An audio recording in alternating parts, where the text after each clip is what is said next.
na nzambe ondimi soni meka ya motu ya lisi iko epesami. Seigneur Jésus-Christ vous bénisse dans son nom. Amen. Libota na nzambe, bana basi na nzambe, bana mibali na nzambe ya Rehoboth Tabernacle, kule Yesu Kristo apambola bino na kombo ya motuya ya kule Yesu Kristo. Amen. Aujourd'hui, le vendredi 27 mars, nous allons continuer avec notre enseignement sur les 7 fléaux ou les 7 coupes. Lelo mokola misato, mokola sanza tukumbale na sambo, sanza misato, mokola mitano, tukokoba na litea na biso likolo na malozi sambo, to minyoko sambo. Comme vous le savez, je l'ai commencé depuis le dimanche 22 mars. Lokola boyebi yango malamu na bandaki yango mokolo yenga oeleki mokolo ya sanza ya tukumbala ya mibale sanza misato.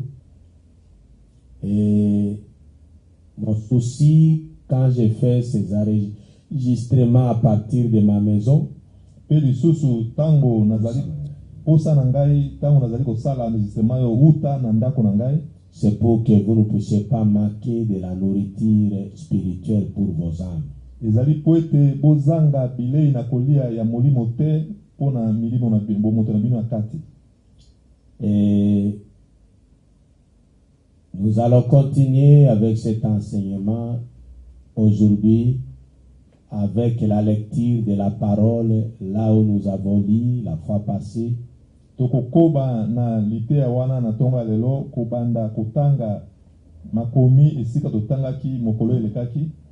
Et nous allons lire dans Apocalypse chapitre 15 verset 1.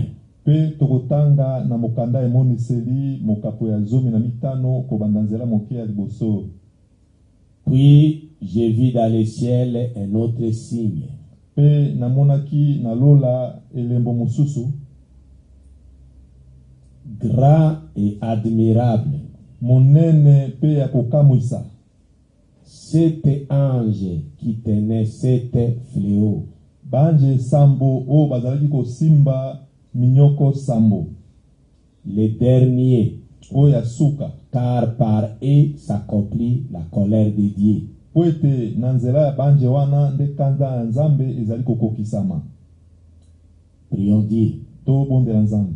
Seigneur Jésus-Christ, créateur des cieux et la terre, Kolo Yesu Kristo mojalisi na lola penase. nous te sommes infiniment reconnaissants. To zongisi matondi epa na yo. Nous te bénissons, Seigneur, To pamboli yonkolo. et nous te louons Pe to kumisi yo. parce que tu es merveilleux pour nous. Poete ozali malamu pona biso. Tu nous as fait grâce, Seigneur, de nous amener dans ta présence à ce moment. Osali biso ngolu nkolo poete omema biso liboso na bojali na yo na tango oyo. Seigneur, nous sommes indignes de citer ton saint nom, Kolo tokokite kotanga kombo mosantu na yo. car nous sommes des pécheurs sauvés par grâce. Poete biso tozali basumuki oyo tobikisami na nzela ya ngolu. Nous nous comptons que sur l'œuvre de Golgotha. Biso tozali kotalela kaka mosala ya Golgotha. Nous croyons que le sang de Jésus-Christ a été versé pour nous racheter de nos péchés. Tondimi ete makila na Yesu Kristo esopamaki po ete osomba biso kati na masumu. Seigneur Jésus, Kolo Yesu, c'est pourquoi dans ta grâce tu nous as envoyé ce message du temps de la fin. nde wana na nzela na ngolu na yo otindeli biso sango oyo ya tango ya suka, pour que nous puissions bénéficier de la révélation de ces choses qui sont cachées dans ta parole. po ete toleka na kosangola na mapamboli oyo ebombami kati ya liloba na yo. Ces choses que le monde des églises ne connaît pas. makambo oyo bato ya mangomba bayebi yango te. Mais toi, tu as voulu nous les révéler. Kasi yo sepelaki kolakisa biso yango. Et ça, Seigneur, pour moindre par ton Saint-Esprit. Kita kolo pona kopakola ngai na molimo santu na yo. Ou elle interprète par le même Saint-Esprit. Pakola molimboli na molimo santu na moko. Oh Seigneur, que ta présence puisse être ici dans mon salon, là où je prêche cette parole. Oh kolo tikete bozali na yo ezoma na kati na ndako oyo na salon na ngai tango nazali koteya liloba oyo. Afin que cette parole puisse être ouïe. Et qu'elle puisse être une bénédiction pour chacun de tes enfants qui va suivre cela.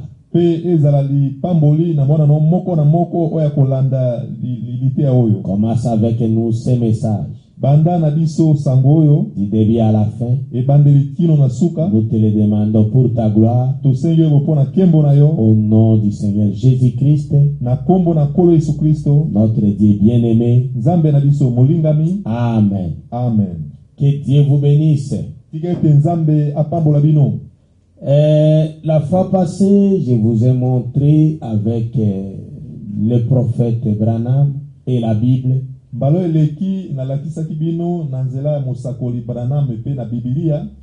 que les 7, ce chiffre 7, les 7 âges de l'Église, les 7 sceaux, les 7 trompettes, les 7 fléaux ou les 7 coupes, marcher ensemble. En fait, nous avons suivi ça dans les premiers sceaux, paragraphe 63 à 68, là où Frère Branham nous a expliqué comment ces 7 chiffres-là, ces chiffres 7 de ces 4 choses marchaient ensemble.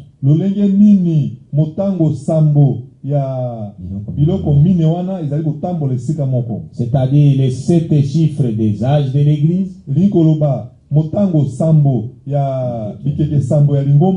7 chiffres des 7 sceaux, les 7 chiffres des 7 trompettes, les 7 chiffres des 7 fléaux ou des 7 coupes.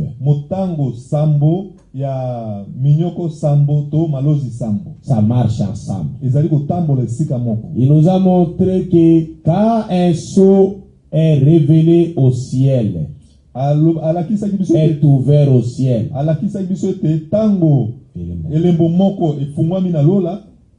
sous forme de symbole bien sûr,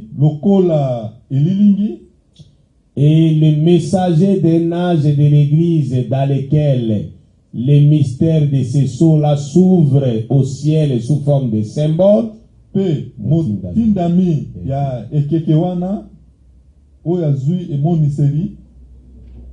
Motindami ekeke oyo katina yango elembo oyo eza kofungwama lolenge ya symbole na katina lola azakoluka. Il cherchera à saisir le mystère de ces sceaux-là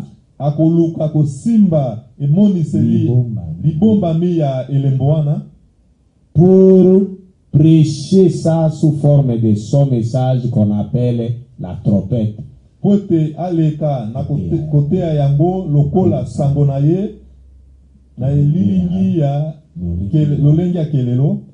Et après son message, les gens qui ont méprisé ce message-là, les gens qui ont refusé de croire ce message-là, vont être frappés par le jugement de la colère de Dieu, et c'est ce qu'on appelle le fléau.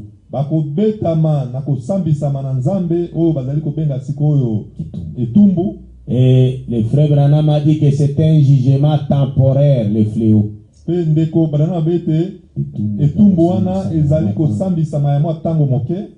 Et ça se fait comme ça à chacun de cet âge de l'Église. Pe ezali kosalema lolenge wana na moko ya bikeke sambo ya lingomba. C'est ce qui signifie les 7 fléaux. Yango ezali kolakisa malozi sambo. Ou les 7 coupes. To bitumbu sambo. Qui s'accomplissent sur les gens de chaque âge de l'église qui ont refusé de croire le message de leur temps. O ezali kokokisama na moko ya bikeke sambo ya lingomba na bato oyo baboyaki koyoka sambo ya tango na bango. C'est ça les 7 fléaux ou les 7 coupes. Yango wana nde bitumbu sambo to malozi sambo. Et je vous ai montré encore dans la prédication les 7 âges de l'église. Pe na lakisaki ino lisusu na litea mosakoli bikeke sambo ya lingomba. Prêché le 12 mai 1954. Oeteami mokola zomi na mibale sanza mitano mobutuku mitano na mine.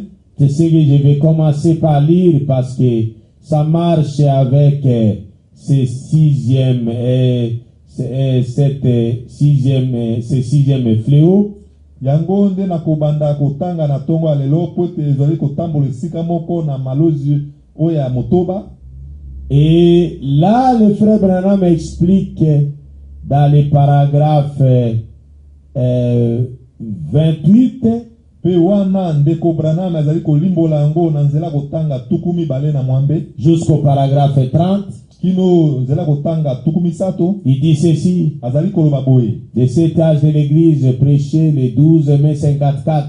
Bikeke sambo ya lingomba eteami mokola zomi na mibale sanza mitano mobutuku mitano na mine. Paragraphe 28. Nzela mokia kotanga tukumi bale na mwambe. Et puis il y a là-dedans 7 églises. Pe ezali wana na kati bi mangomba sambo. 7 fléaux.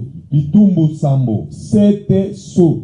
Bilembo sambo. 7 trompettes. Bakelelo sambo. Eh bien, une trompette représente une guerre. Malamu. Kelelo moko ezali kolakisa etumba moko.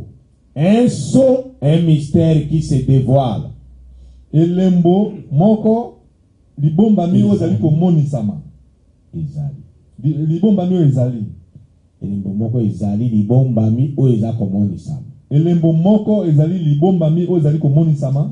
Et un fléau, c'est ce qui suit chaque guerre.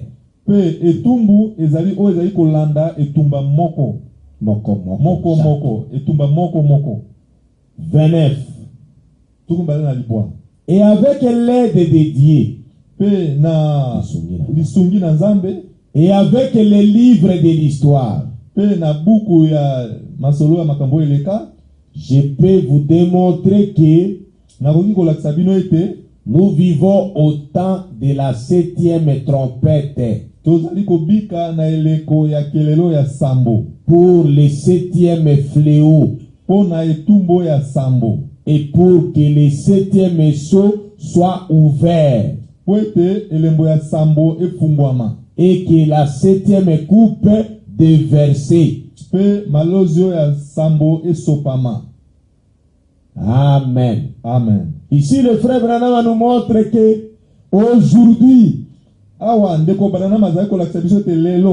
comme nous vivons au 7e âge de l'église, c'est le temps pour que la 7e trompette sonne. Pour que les 7e fléaux tombent. Minyoko ya sambo, monyoko ya sambo ekwea. Pour que les 7e sceaux soient ouverts. Elembo ya sambo efungwama. Et que la 7e coupe qui est le 7e fléau soit déversée. Malozo ya sambo, ozali etumbu ya sambo esopama.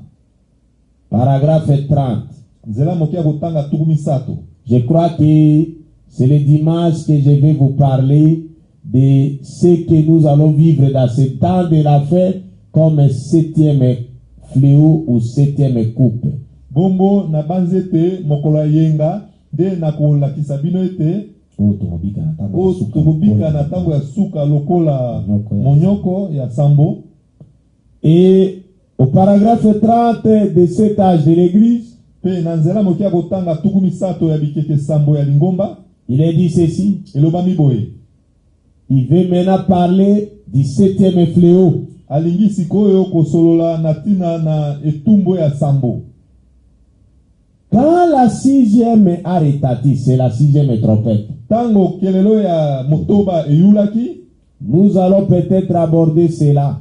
Toko mona tango mosusu yango. Les scellement. Kotiama elembo. Le vendredi soir. Mokola mitano na pokwa. Quand la première guerre mondiale, papa, tango etumba ya liboso ya mokili mobimba silisi malobate. Eh bien, malamu. Cette 6e trompette kelelo wana ya motoba a retenti comme prévu.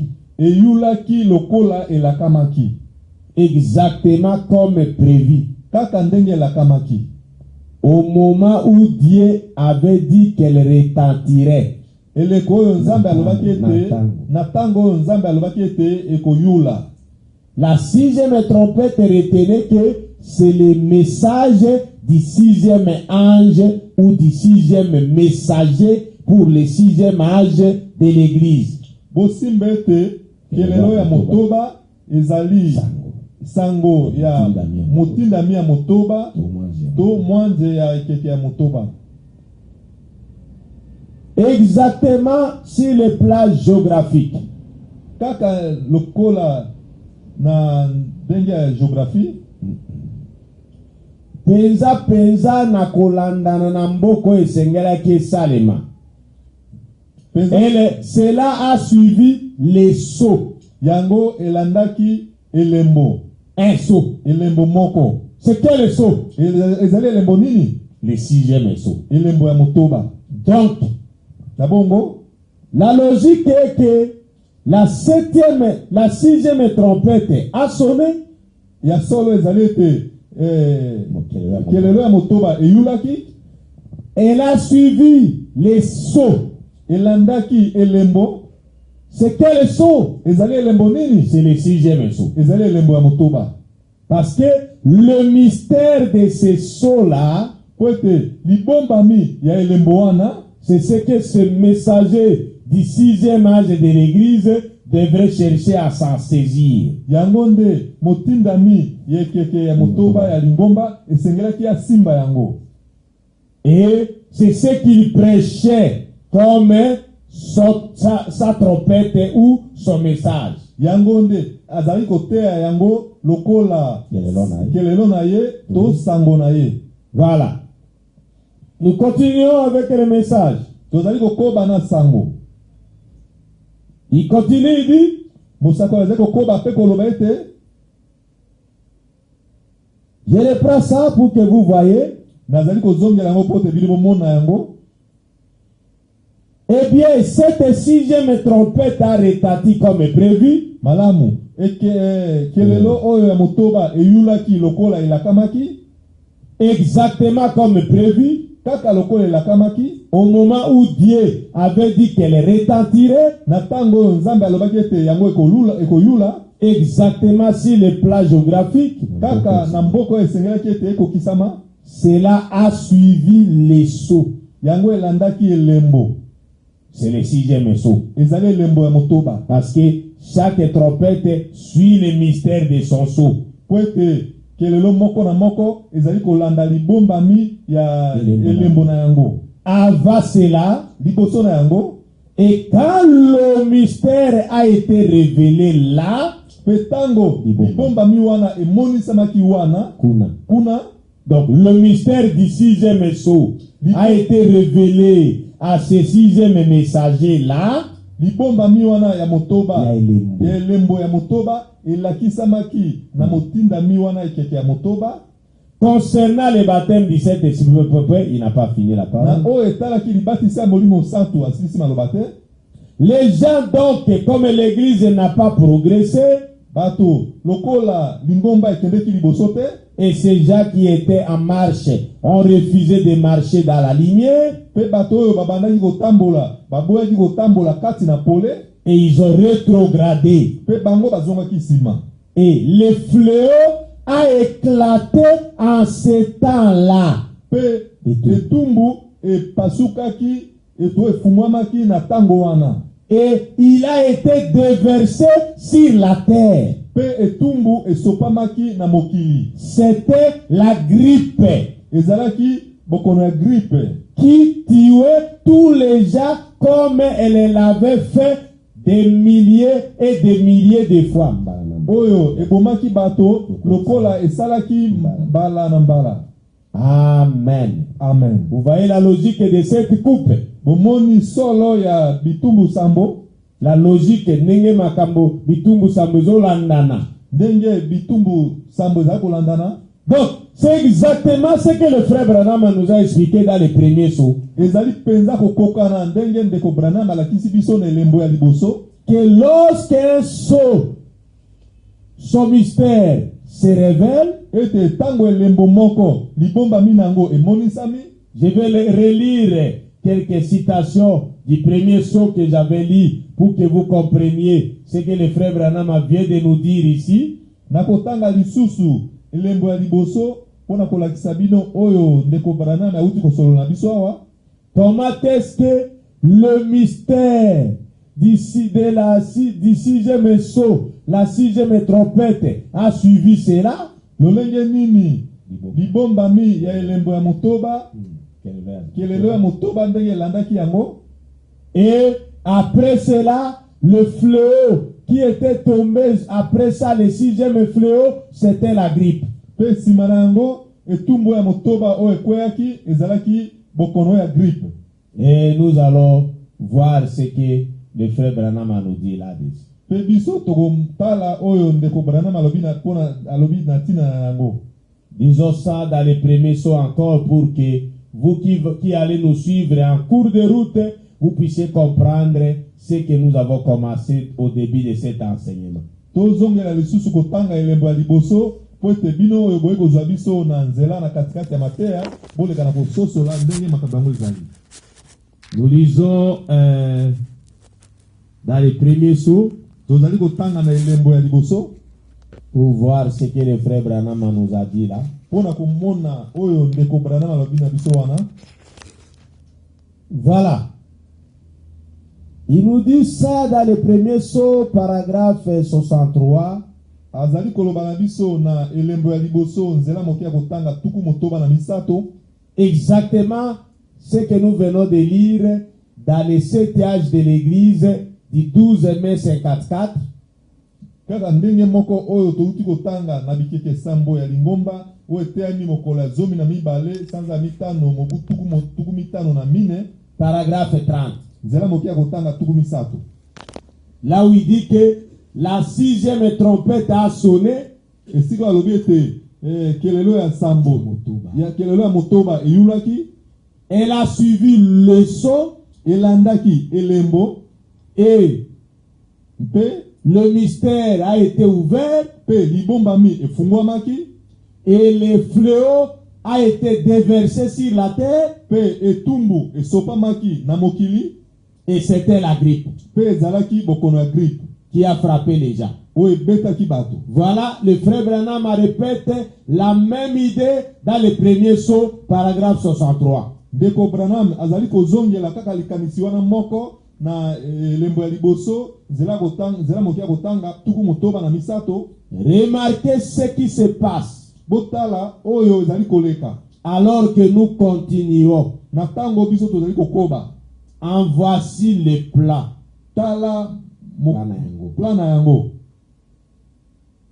La première chose qui se passe, c'est qu'il y a d'abord une annonce dans les cieux. Qu'est-ce qui se passe? Un seau est ouvert. Qu'est-ce que c'est? Un mystère est dévoilé. Voyez? Et quand un mystère se dévoile, alors une trompette sonne. Voilà ce que nous venons de lire dans les 7 âges de l'église, paragraphe 30. na bikeke sambo ya lingomba nzela mokia kotanga tuku misato. Là où le frère Branham a dit, la 6e trompette a retenti.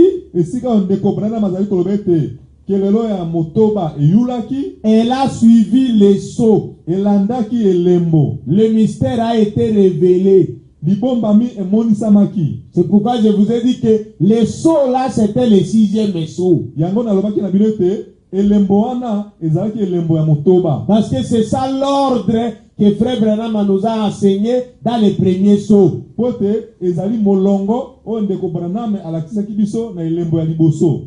Et après, le fléau a suivi aussi la trompette. Pe nasima etumbu elandaki kelelo. Et ce fléau-là était la grippe. Pe etumbu wana ezalaki bokono ya grippe. Et suivez frère Branham toujours dans les premiers sceaux, paragraphe 63. Pe bolanda ndeko Branham kaka na elembo ya liboso zela mokia kotanga tuku motoba na misato.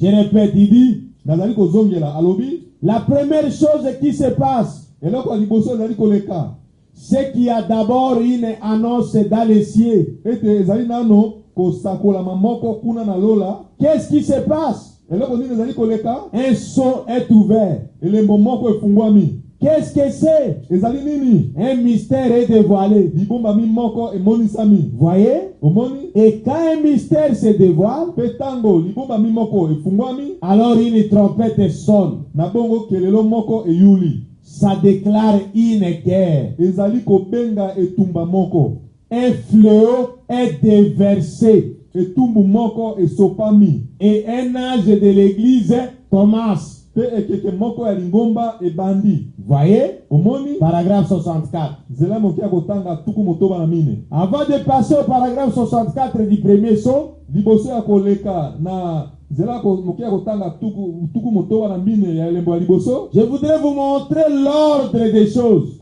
Na ngina la kisabino molongo ya makambo. Un sceau est ouvert dans les cieux. Elembo moko efungwami na lola. La trompette sonne après ce sceau-là. Kelelo eyuli sima ya de l'ouverture de ce sceau-là.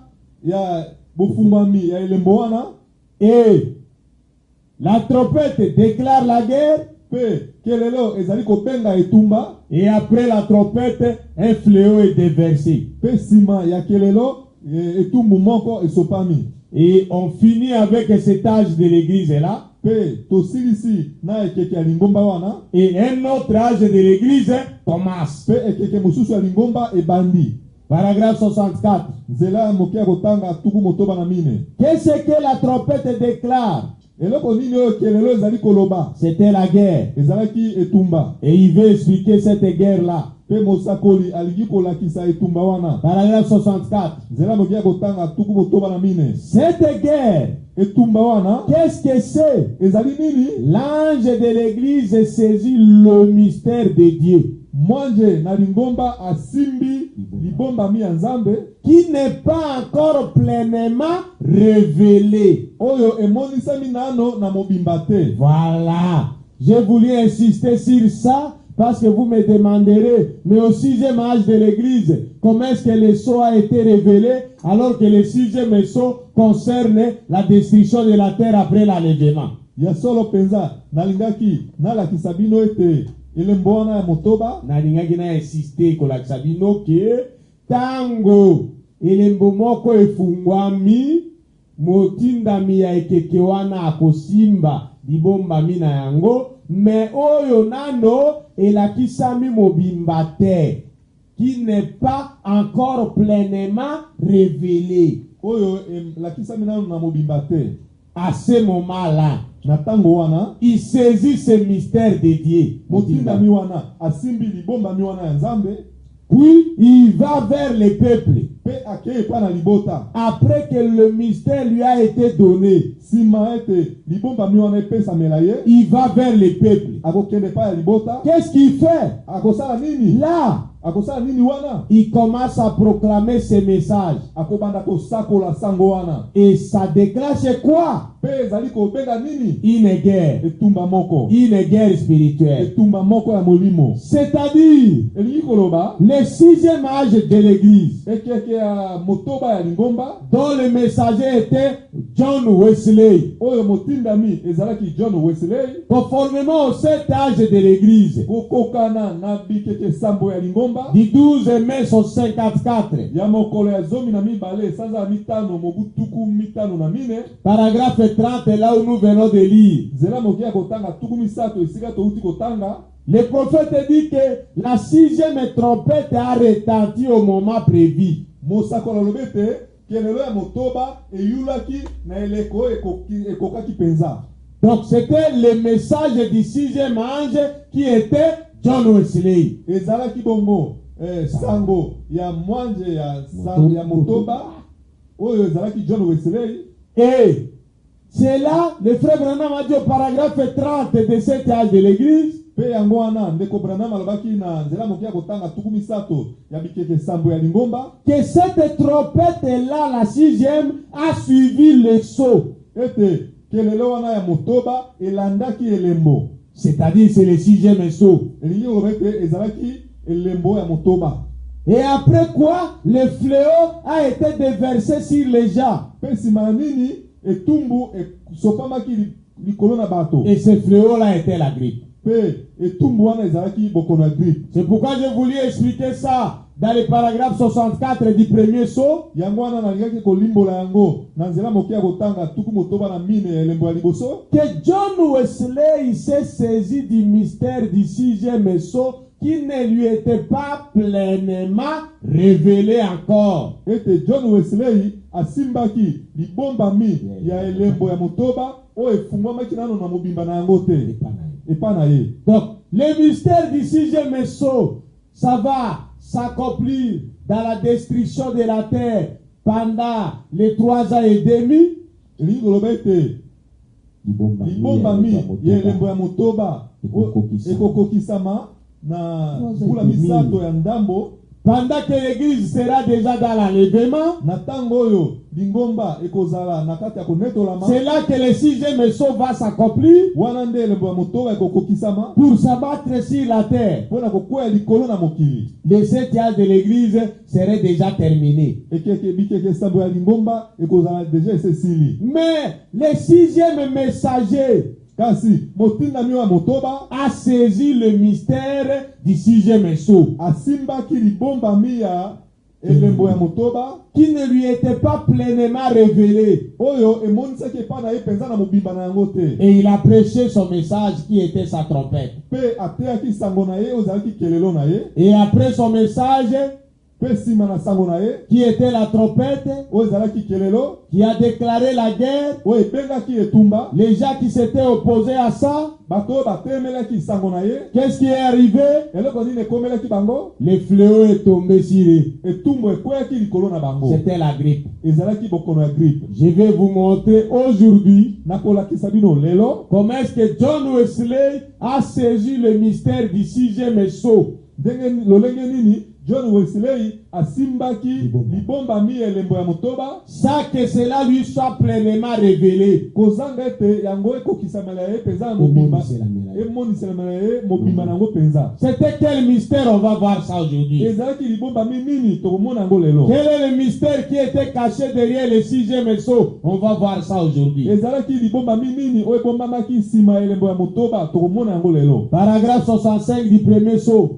Nzela mokia kotanga tuku motoba na mitano ya elembo ya liboso. Ensuite, Na nsima Dieu prend son messager Nzambe azui motindami na ye avec les élus de cet âge-là mpe na baponami ya ekeke wana, et il les fait reposer à l'écart dans le sommeil. mpe apemisi bango esika mosusu na nde kokufa nde bopemisi ya liwa. Ensuite, il laisse un fléau s'abattre sur ceux qui ont rejeté le message. Mpe na nsima atiki ete etumbu moko ekwela baoyo baboyaki koyamba sango, Un jugement temporaire. kosambisama ya ntango moke. Alléluia. Amen.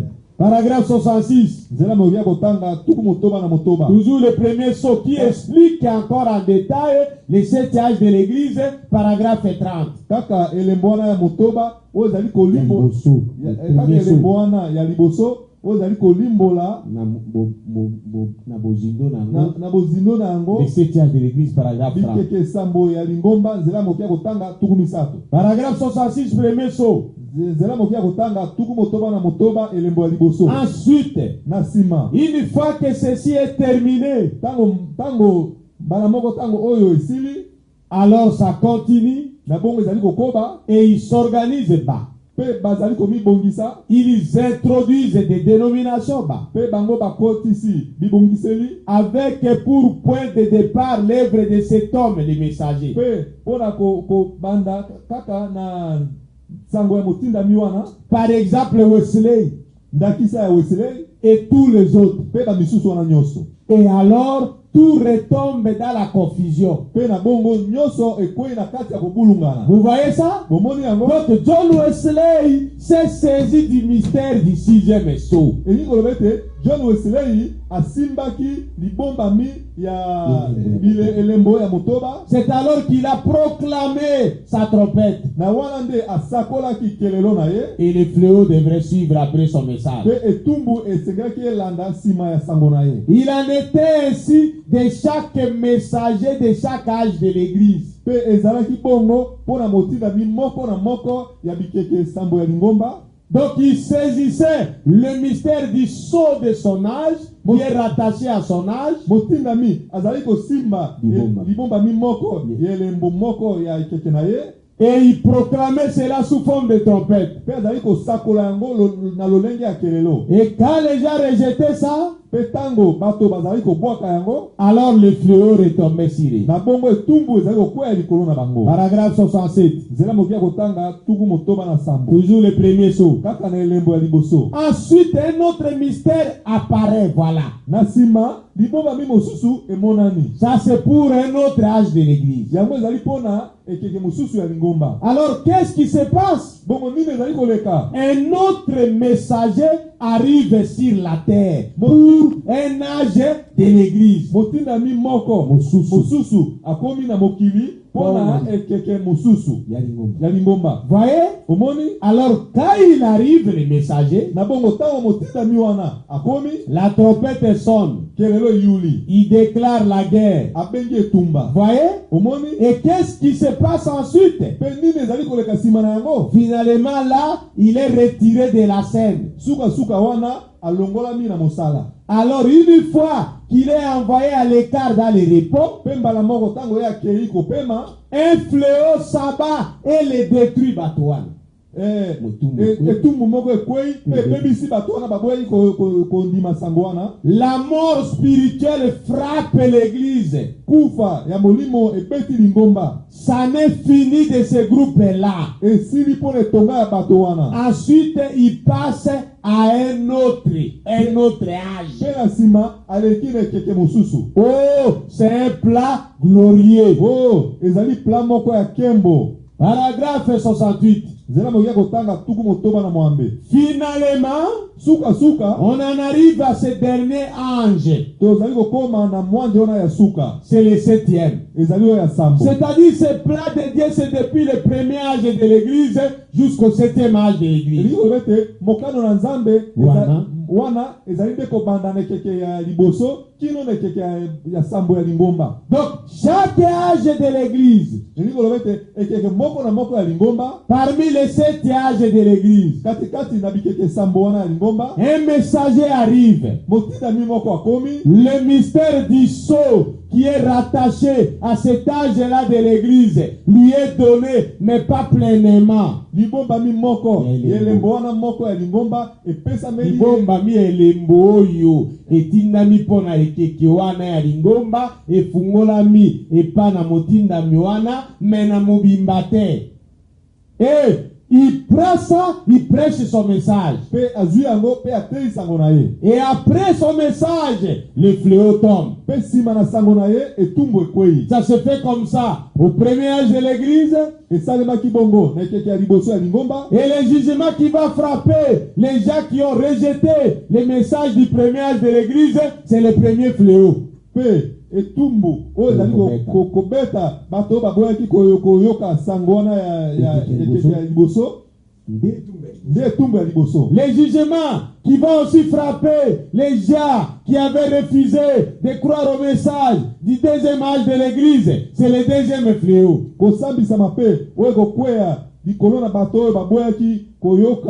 Sango ya ekeke ya lingomba ya mibale bango pe bakozwa etumbu wana etumbu ya mibale.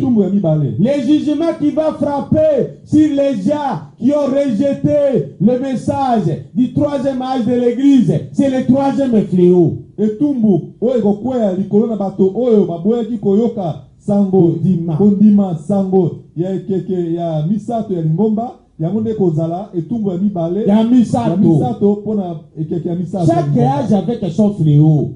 Ekeke moko na moko na etumba na yango. Les gens aussi qui vont refuser de croire le message du quatrième âge de l'église, le quatrième fléau va tomber sur eux comme jugement. Batupe oyo bakoboya koyamba sango ya ekeke ya mine ya lingomba. Et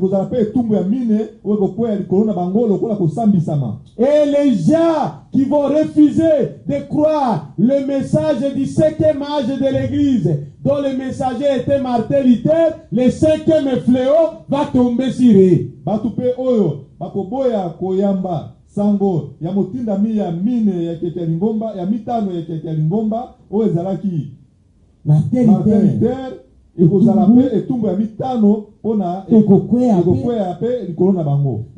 nous venons de voir avec John Wesley dans le 7e âge de l'église, paragraphe 30.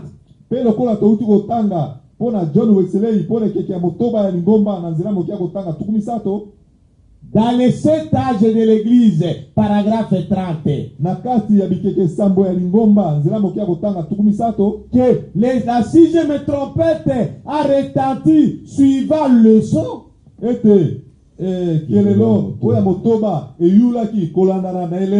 Et le fléau qui était le 6e fléau qui a suivi ça, c'était la grippe. Et nous arrivons finalement au 7e âge de l'église. Paragraphe 68. Au premier saut. Finalement, on en arrive à ce dernier ange. Or, lui, il n'a pas de mystère particulier. Mais il rassemble tout ce qui a été perdu dans les autres âges.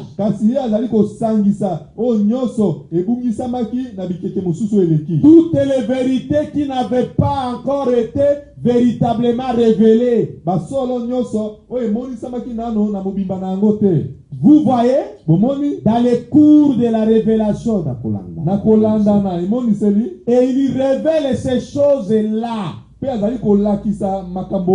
dans son jour. Si vous voulez les lire, c'est là dans Apocalypse 10, 1 à 4 environ.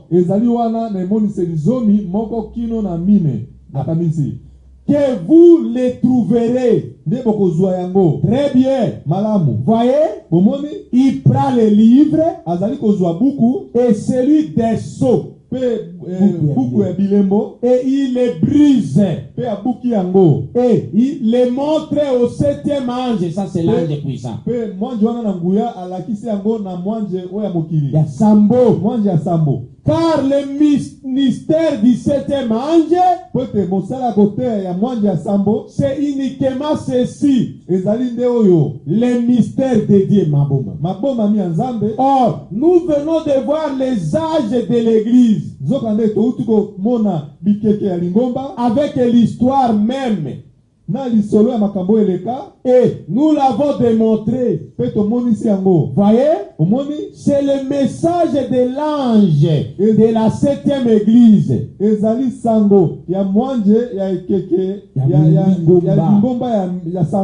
Donc il révèle tous les mystères qu'il y a eu dans le passé.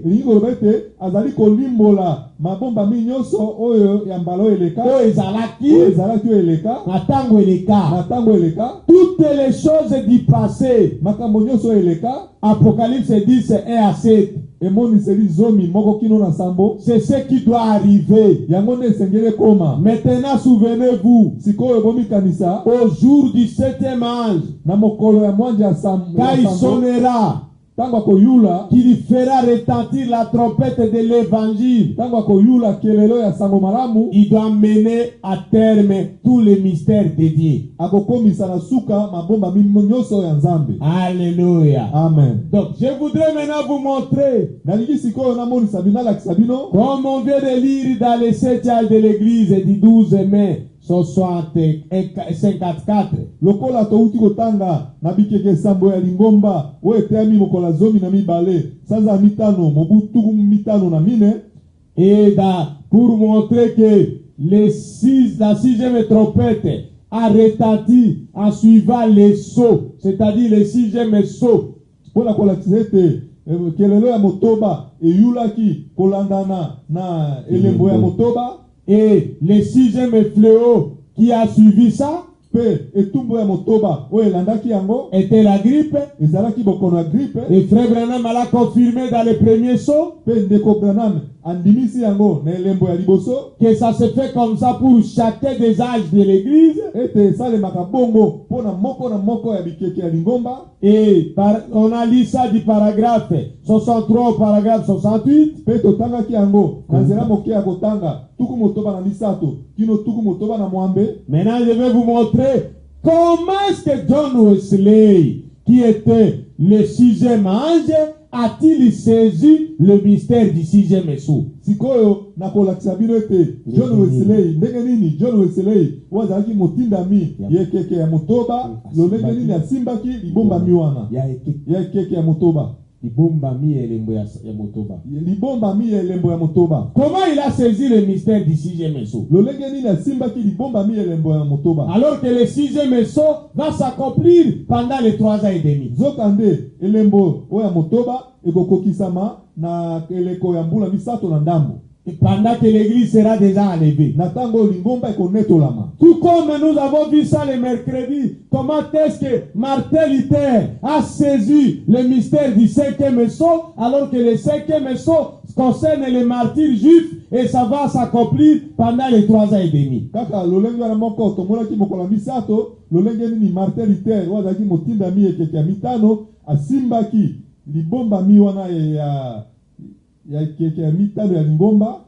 Alors que le 5e sceau Zokande elembo ya mitano va s'accomplir après l'enlèvement, ekokokisama sima ya konetolama, même jusqu'au jugement là où ces juifs martyrs vont recevoir la robe blanche. kino ete ata koleka konetolama tango bayuda na kosambisama eleko oyo bayuda wana bakoyamba ba mokoto na bango ya pembe mokoto na bango ya pembe.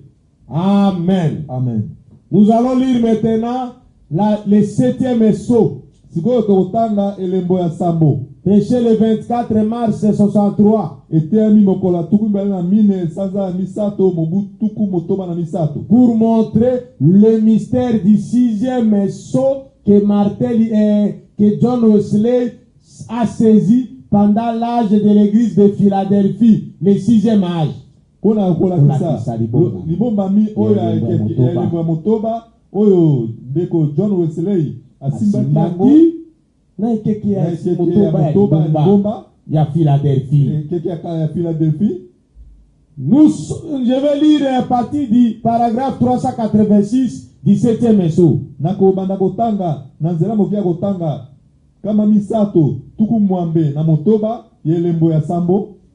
Nous sommes maintenant dans l'âge de l'aigle. Tozali sikoyo na ekeke ya mpongo. La révélation qui doit être révélée emoniseli oyo esengeli efungwama au complet. Na mobimba. Maintenant, sikoyo comparez ça avec Apocalypse chapitre 10. Tokokanisa yango na bokokanisa yango na emoniseli zomi. Verset 1 à 7. Zela mekia kotanga moko kino sambo. Nous verrons alors ici dans l'Apocalypse. Tokomona sikoyo awa na emoniseli. Ici dans l'Apocalypse 10, 1 à 7. Awa na emoniseli zomi moko kino na sambo. Qu'au jour où retentirait le message du 7e ange, mokolo oyo kelelo ya sambo ekoyula ange. Au jour où retentirait le message du 7e ange, mokolo oyo kelelo mokolo oyo sango ya manje na sambo ekoyula, c'est alors que tous les mystères de Dieu seraient menés à terme. Wanande mabomba minyoso ya Nzambe ekokoma na suka. Paragraphe 387. Zela mokia kotanga kama misato tuku mwambe na sambo. Maintenant nous voyons sikoyo tozali komona aussi là ete wana que le 6e sceau ete elembo ya motoba qui est maintenant ouvert. O efungwami sikoyo, il y a 3 bits à celui-ci. ezali na tina misato pona yango. Or voici ce qu'était ce bit. Zokande tala o ezali tina na yango. Batina wana. Paragraphe 388. Zela mokia kotanga kama misato tuku mwambe na mwambe. 17e sceau. Ya elembo ya sambo. Prêché le 24 mars 63 soir. Etemi mokola tuku mbale na mine. Saza misato mobu tuku motoba na misato na pokwa. On veut voir les 3 bits du 6e sceau. Toniko mona batina misato ya elembo ya motoba. Et c'est par là que nous allons découvrir le mystère qui est caché derrière le 6e sceau. Wana ne tokomona libombami o ebombami sima ya elembo ya motoba. Et c'est ça le mystère que John Wesley a saisi. Yangonde ezali libombami o John Wesley ya simbaki. Au 6e âge de l'église. Nekeke ya motoba ya lingomba. Pour prêcher ça. Pona kotea yango. Il faut bien me suivre là. Et c'est que bola ndanga malamu wana. Paragraphe 388. Zela mokia kotanga kama misato tuku mwambe na mwambe. D'abord c'est ce que ya liboso elingi koloba ete la Vierge endormie devait passer par la période de la tribulation pour être purifiée. Moseka bolema oyo esengelaki aleka na eleko ya minyoko pour être apetolama. Je reprends ça. Paragraphe 388. D'abord, c'est qu'il commence à donner les bits, les 3 bits du 6e sceau. D'abord, c'est-à-dire c'est que la Vierge a endormi. C'est ça la Vierge folle. La Vierge endormie. La Vierge endormie devait passer par la période de la tribulation pour être purifié. La Vierge endormie là, c'est la Vierge folle.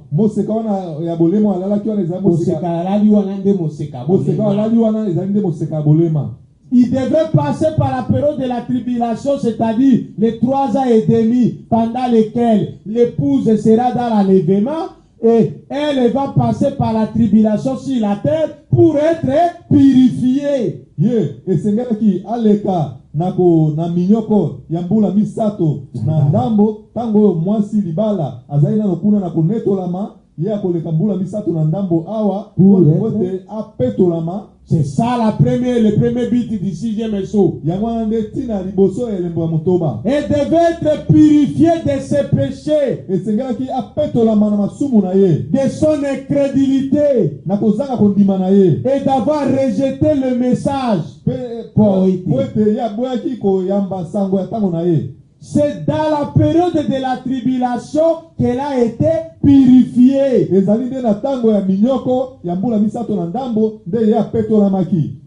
nous le retrouvons ici dans Apocalypse 7.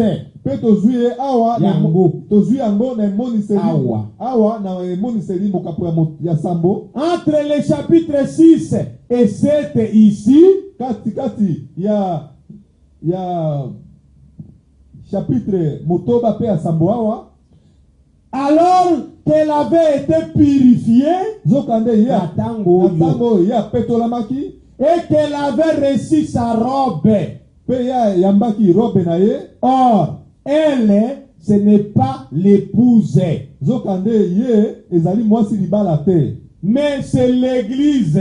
kasi ezali nde lingomba. Les gens pires qui n'avaient peut-être pas eu la possibilité de recevoir le message. Bato bazalaki peto pe bazalaki na makoki ya koyamba sango ya tango na bango te. Ou parce qu'ils avaient été aveuglés par les faux prophètes. To po ete babomamaki miso na basakoli ya lokuta. Alors, ils n'ont pas eu la possibilité. Na bongo bango bazwaki makoki te. Mais pourtant, Zokande ce sont des gens au cœur vraiment sincère. bazalaki bato penza ya motema sembo. Et Dieu connaît leur cœur. Penza bayebi mitema na bango. Alors, c'est là qu'ils sont purifiés. Bongo ezali wana nde bango bapetolami. Pendant cette période-là, Na tango wana 389, kama misato tuku mwambe na libwa. toujours le 7e saut, Kaka na elembo ya sambo. qui décrit les 3 bits du 6e saut. Oyo ezali kolakisa tina misato ya elembo ya motoba. Si vous remarquez,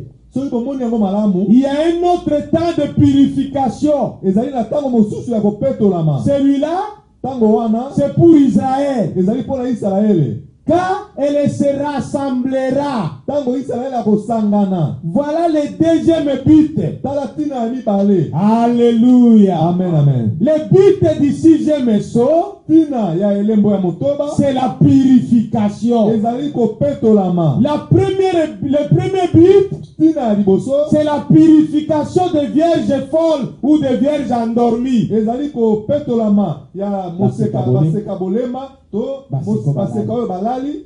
Et le 2e but, Pe tina ya mibale c'est la purification d'Israël. ezali kopetolama ya Israele.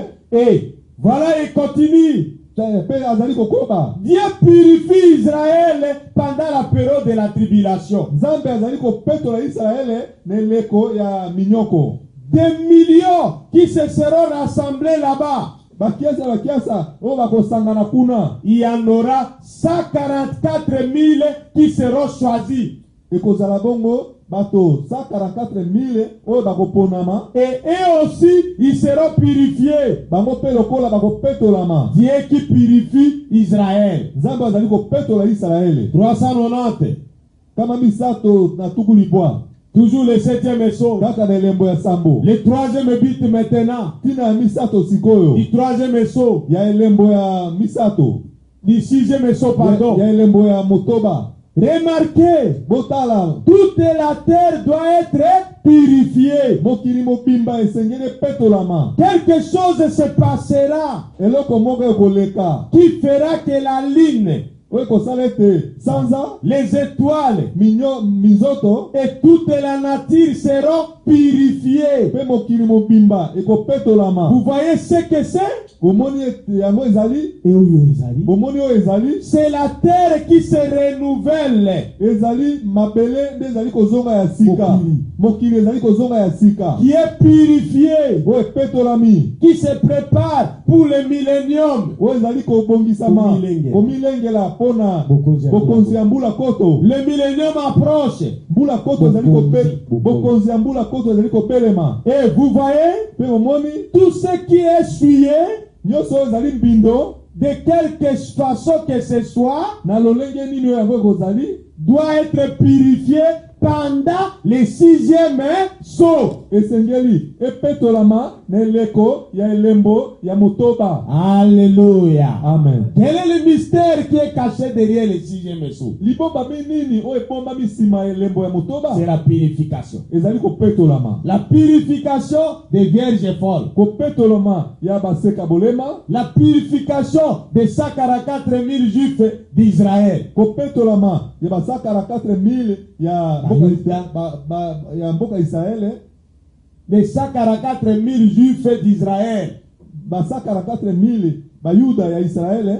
La purification de la terre, Yamoko. Kopetolama ya mokili. C'est ça les 3 bits du 6e saut. Yango wana netina misato ya elembo ya motoba. Et paragraphe 391. Pe nzela mokia kotanga kama misato tuku libwana moko. Bon, maintenant, Sikoyo est-ce que vous remarquez bozali komona à l'ouverture de ce 7e saut, na bofungwami ya elembo wana ya sambo. Voilà qu'il y a aussi 3 mystères. tala mpe ezali lisusu na mabomba misato. L'un dont moko na yango na asilisi maloba te je parlerai, na koloba na ntina na et yango dont j'ai parlé, mpe na si nalobaki na ntina na yango c'est le mystère de 7 tonnerres. ezali libombami ya bakaki esambo. Les 7 tonnerres dans le ciel vont dévoiler ce mystère. bakaki esambo ya bakaki esambo na lola ekofungola libombami wana ya elembo ya sambo. Ça se passera juste au moment de la venue de Christ.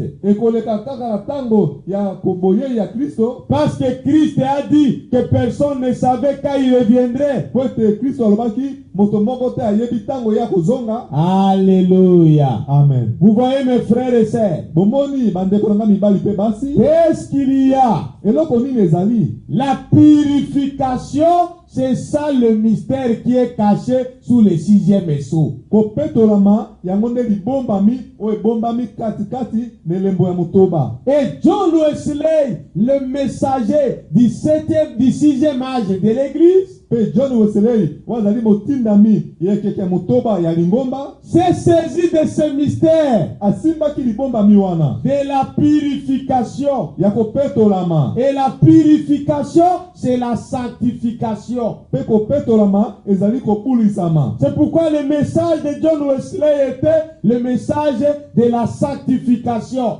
po yango wana nde sango ya John Wesley ezalaki sango ya kopetolama. Sans la sanctification, kozanga kopetolama personne ne verra Dieu. moto moko te akomona Nzambe. Alléluia. Amen, amen. C'est ça le message du 6e âge de l'église. yango wana nde sango ya ekeke ya motoba ya lingomba. La sanctification sans laquelle personne ne verra Dieu. kobulisama kozanga yango moto moko te akomona Nzambe. Nous lisons ça dans Hébreux chapitre 12, verset 14. tokotanga yango na mokanda ba Hebelo mokapo ya zomi na mibale nzela mokia kotanga zomi na mine.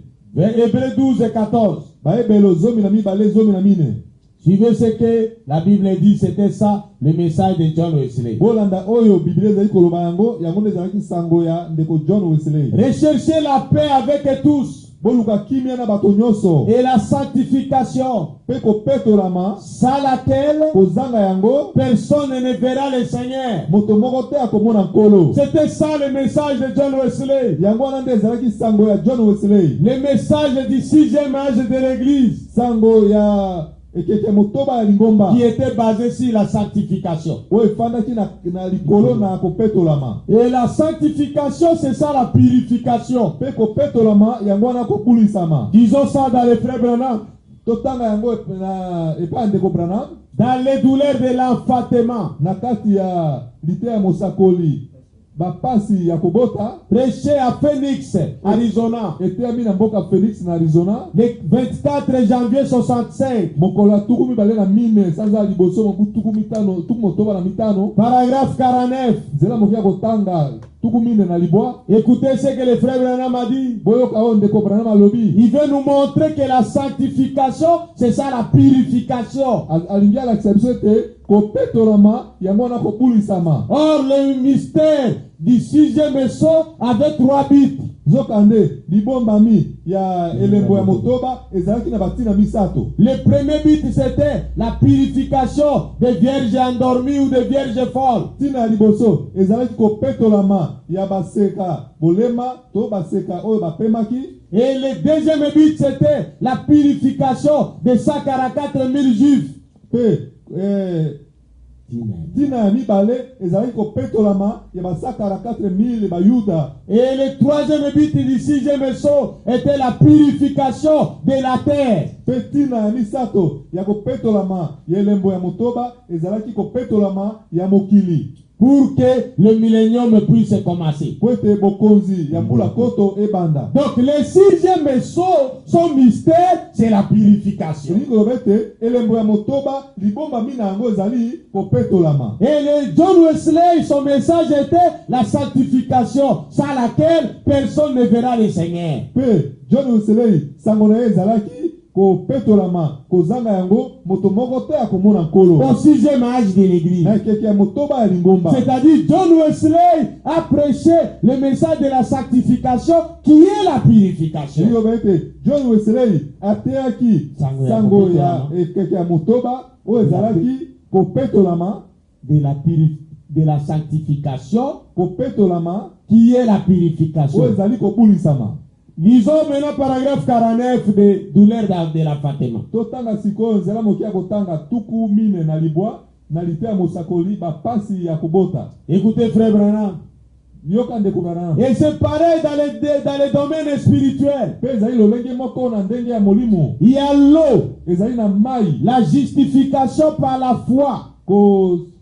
kopetola manzela kolongisa manzela kondima En croyant en Dieu, na kondima ka epa na Nzambe, en le recevant comme votre sauveur personnel na koyamba ye lokola mobikisi na yo ya mobikisi na moko penza, et en vous faisant baptiser. pe na kosala ke te obatisama. Deuxièmement, Ya mibale il y a la sanctification de l'esprit. ezali kopetolama ya molimo, Alors que Dieu purifie l'esprit de tous les éléments du monde. zokande Nzambe Nzambe azali kopetola molimo na biloko ya biloko nyonso ya mokili Et du désir du monde. pe na posa ya mokili, Et puis les baptêmes et puis le Saint-Esprit entre.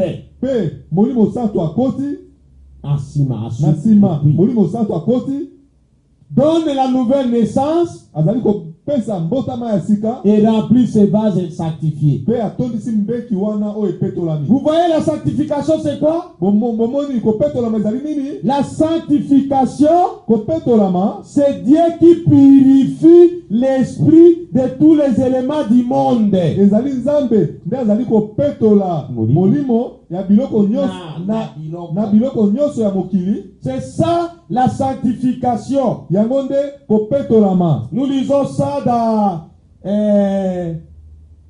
2 Corinthiens chapitre 7 verset 1. Tokotanga yango na mibale bakolito mokapo ya sambo nzela mokia kotanga ya liboso, Pour que vous voyez que la sanctification, c'est ce qui nous purifie. po te bomona ete ezali kopetolama yango nde ezali kopetola biso, kobulisa biso. 2 Corinthiens chapitre 7 verset 1. Mibale bakolito mokapo ya sambo nzela mokia kotanga ya liboso. Et donc de telles promesses, Bozala bongo na bilaka wana, bien-aimés, balingami, purifions-nous de toute souillure de la chair et de l'esprit, tobi petola na mbindo nyonso ya nzoto pe ya molimo, en achevant notre sanctification dans la crainte de Dieu. na kosilisaka kopetolama na biso na nzela ya kobanga Nzambe. Vous voyez ça? Bomoni yango Dans 2 Corinthiens 7 1, na mibale bakolito sambo moko, la Bible nous montre que nous nous purifions de toute souillure de la chair et de l'esprit pour achever notre sanctification. Biblia ezali koloba na biso te tozali komibulisa na nzoto, mbindo nyonso ya nzoto pe ya molimo, po tosilisa kopetolama na biso. Vous voyez ça? Bomoni yango La sanctification se fait par la purification. kopetolama ezali kosalema na kobulisama. Donc, le mystère du 6e son était la purification.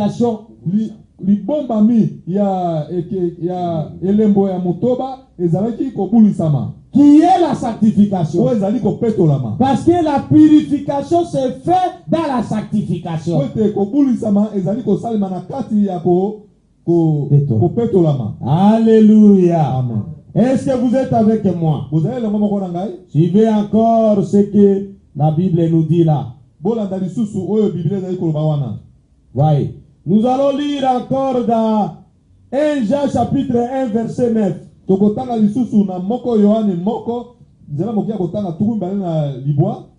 1 Jean chapitre 1 verset 9. Moko Yohane mokapo ya liboso nzela mokia kotanga tuku mbale na libwa. 9 Tuku mbale na verset 9. nzela mokia kotanga libwa. 1 Jean chapitre 1 verset 9. Moko Yohane moko nzela mokia kotanga libwa.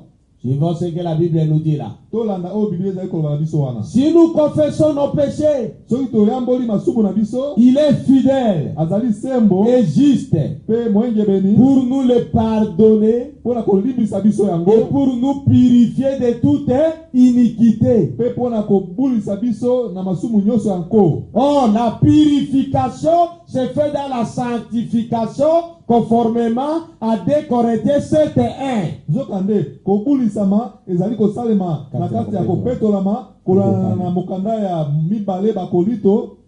Chapitre 7 verset 1. Mokapo ya sambo nzela mokia kotanga ya liboso. Alléluia. Amen. Nous lisons encore dans 1 Pierre chapitre 1 verset 2. Tokotanga lisusu na mokanda ya moko Petelo moko nzela mokia kotanga mibale. 1 Pierre 1 verset 2. Moko Petelo moko nzela mokia kotanga mibale. Nous lisons ça à partir du verset 2. Tokotanga kotanga ngo na nzela mokia kotanga mibale. Et qui sont élus selon la préscience de Dieu le Père. Pe bango baponami kolandana na boyebi ya liboso ya Nzambe Tata Par la sanctification de l'esprit. na nzela ya ko petolama na molimo ko petolama ya molimo Afin qu'il devienne obéissant.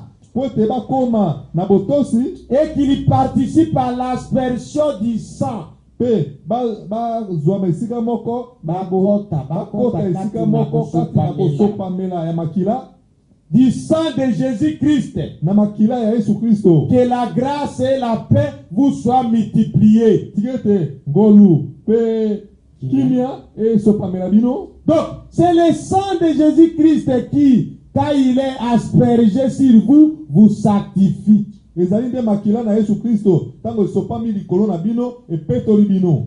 Et vous purifie, vous sanctifie dans votre esprit de toute souillure. Epetoli bino kati ya molimo na bino nyonso na kati ya mbindo nyonso. De toute souillure dans votre esprit. Na mbindo nyonso kati ya milimo na bino.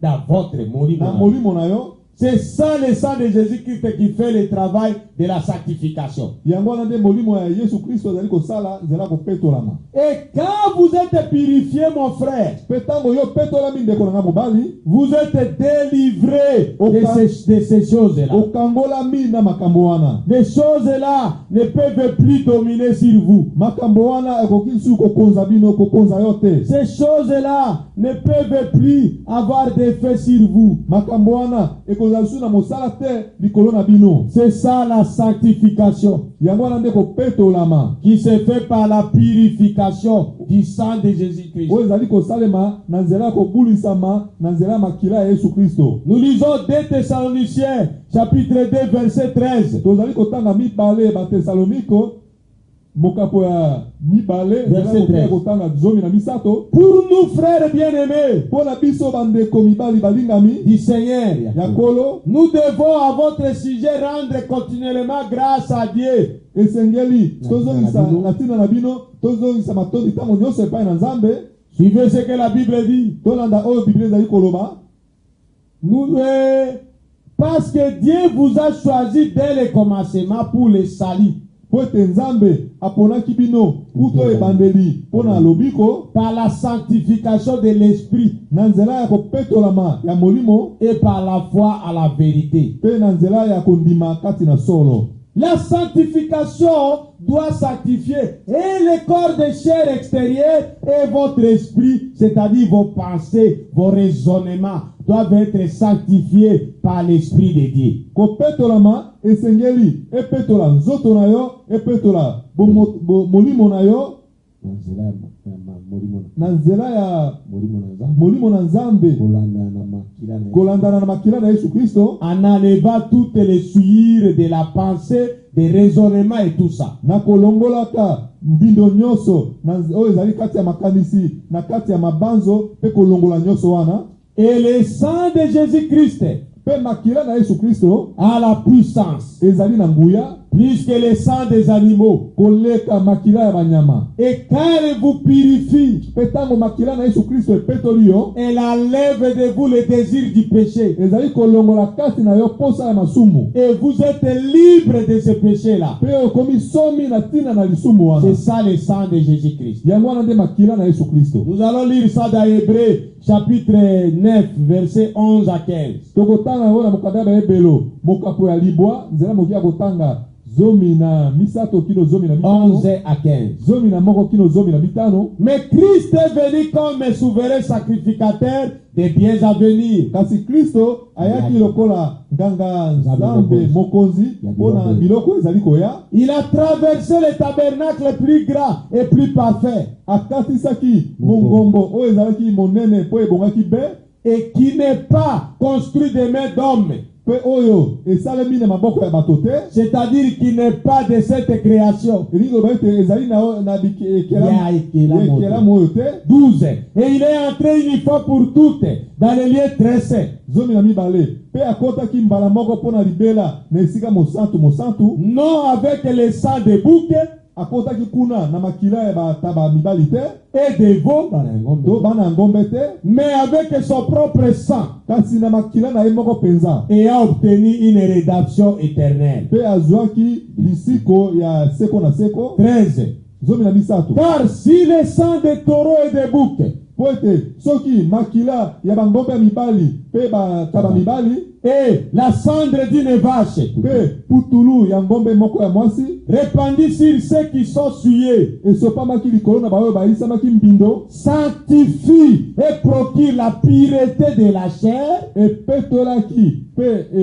epesaki bopeto na nzoto. combien plus le sang de Christ Ekoleka boni makila na Kristo qui par un esprit éternel oyo na nzela ya molimo moko ya seko na seko s'est offert lui-même sans tâche à Dieu. amikabaki ye moko kozanga litono epai na Nzambe. Purifiera-t-il votre conscience des œuvres mortes? Ekopetola bino boni na misala makanisi na bino na misala oyo ekufa. Vous voyez ça? Bomoni yango, C'est le sang de Jésus-Christ qui nous purifie de tout péché, ezali makila na Yesu Kristo ezali kopetola biso na masumu nyonso qui sont des œuvres mortes, oyo ezali misala oyo ekufa, afin que vous serviez le Dieu vivant. po ete bino boleka na kosalela Nzambe ya bomoi. Et c'est pour cela qu'il est le médiateur d'une nouvelle alliance. Pe ezali na ntina ya yango nde azali molobeli ya boyokani ya sika, Afin que la mort étant intervenue pour le rachat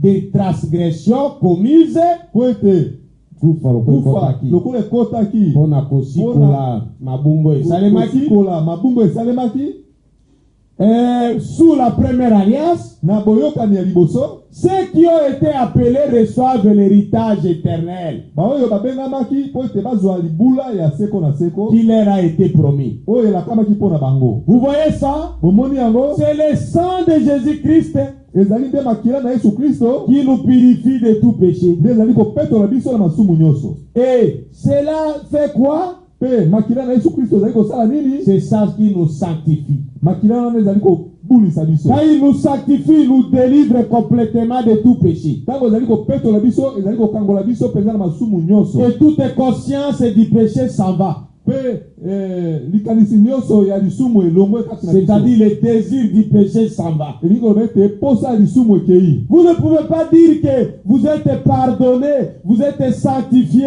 sans que le désir du péché vous quitte. Yo okoki koloba te ete opetolami olimbisami masumu kozanga ete posa ya lisumu elongwa kati na yo. Apocalypse chapitre 1 verset 5. Emoniseli mokapo ya liboso nzela mokia kotanga mitano. Et de la part de Jésus-Christ, Pe na nzela na Yesu Kristo, les témoins fidèles, motatoli ya solo, le premier-né des morts, mobotami ya liboso kati ya bakufi, et le prince des rois de la terre, pe mokonzi ya bakonzi ya mokili, à celui qui nous aime, pona oyo alingi biso, qui nous a délivrés de nos péchés par son sang. pe akangoli biso na masumu na biso na nzela ya makila na ye. Voilà mes frères et sœurs. Yango wana bandeko na mibali pe bandeko basi. C'était pour vous montrer que le message de Frère Branham est totalement biblique. Ezalaki pola kolakisa bino ete sango ya ndeko Branham ezali peza mobimba ya Biblia. C'est dans la Bible que le message de frère Branham est tiré. Ezali nde na kati ya Biblia de sango ya ndeko Branham ebendami. Et quand nous lisons les brochures, ne dites pas ces gens-là, ils ne lisent que des petits livres. Et ils ne lisent pas la Bible. Non, c'est nous qui lisons la Bible et qui comprenons mieux la Bible. Parce que le message de Branham n'a fait que nous interpréter la Bible.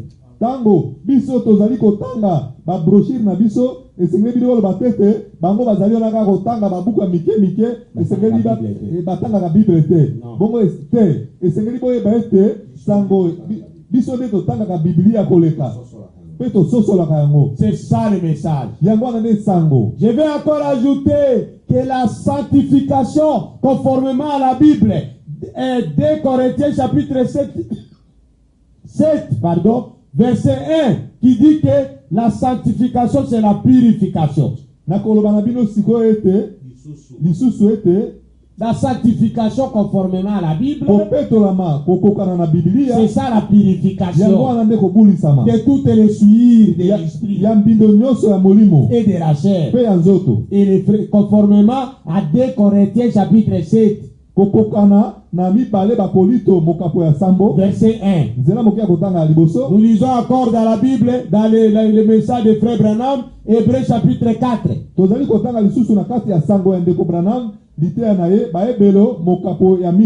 Verset prêché le 1er septembre 57.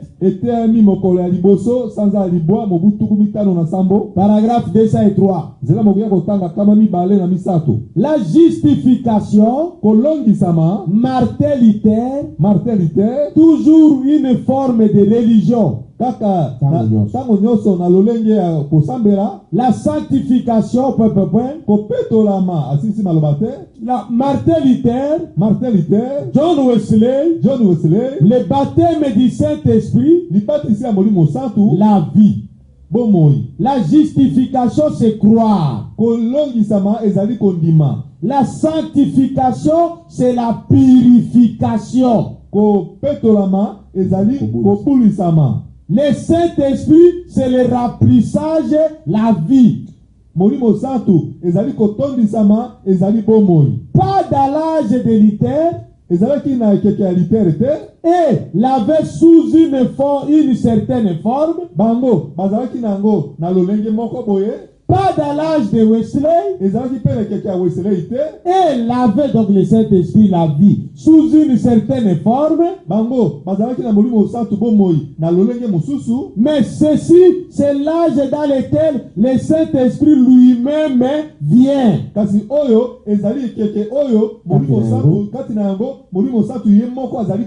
Alléluia. Amen. Vous voyez mes frères et sœurs, qu'est-ce que la sanctification? La sanctification, c'est la purification. C'est ça la sanctification. Nous venons de lire ça dans les douleurs de la Fatima. Nous venons de lire ça encore dans Hébreux chapitre 4.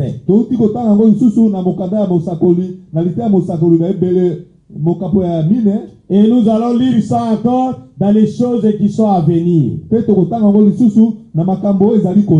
choses qui sont à venir.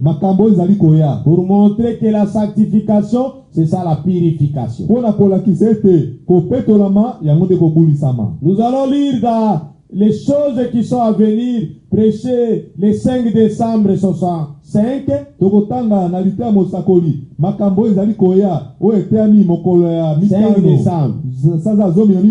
65.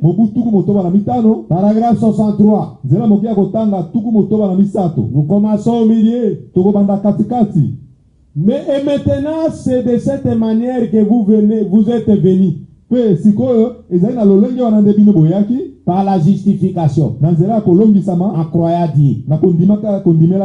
Vous avez été baptisés en vue d'y repartir. Ou et pour la rémission de vos péchés. Vous avez confessé vos péchés devant Dieu. Il vous les a pardonnés.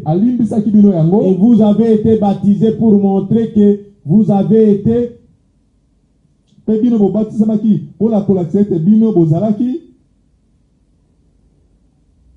pardonné. bolimbisamaki.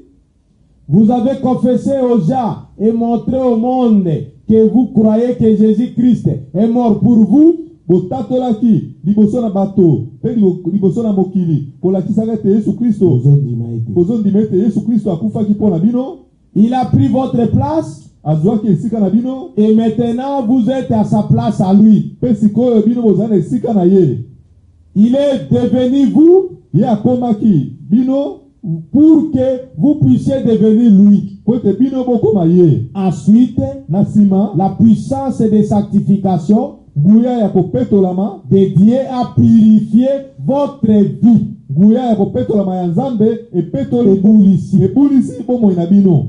Ensuite, la puissance de sanctification de Dieu a purifié votre vie. Na nsima nguya ya kopetolama ya Nzambe ebulisaki bomoi na bino. Et en a ôté toutes les habitudes.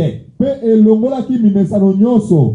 Avant, vous fumiez, Liboso bozali komela likaya, vous buviez, bozali komela masanga, vous faisiez des choses qui ne sont pas bien, bozali kosala makambo ezalaki malamu te, vous disiez des mensonges et tout. bozali koloba lokuta pe nyonso. Alors la puissance de sanctification du sang de Jésus-Christ Bongo nguya ya kopetola ya makila na Yesu Kristo, ya kopetolama ya makila na Yesu Kristo entre dans votre vie ekoti kati ya bomoi na bino et ôte de vous toutes ces choses.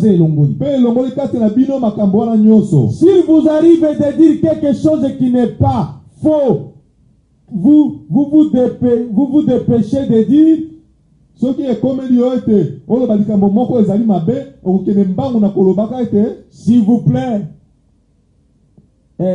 vous vous dépêchez de dire un instant, pardonnez-moi. okokende mbangu koloba nzela moke limbisa ngai. Je ne voulais pas de dire comme ça. Nalingaki koloba penza boye te. Voyez, Omoni le diable avait préparé là un piège.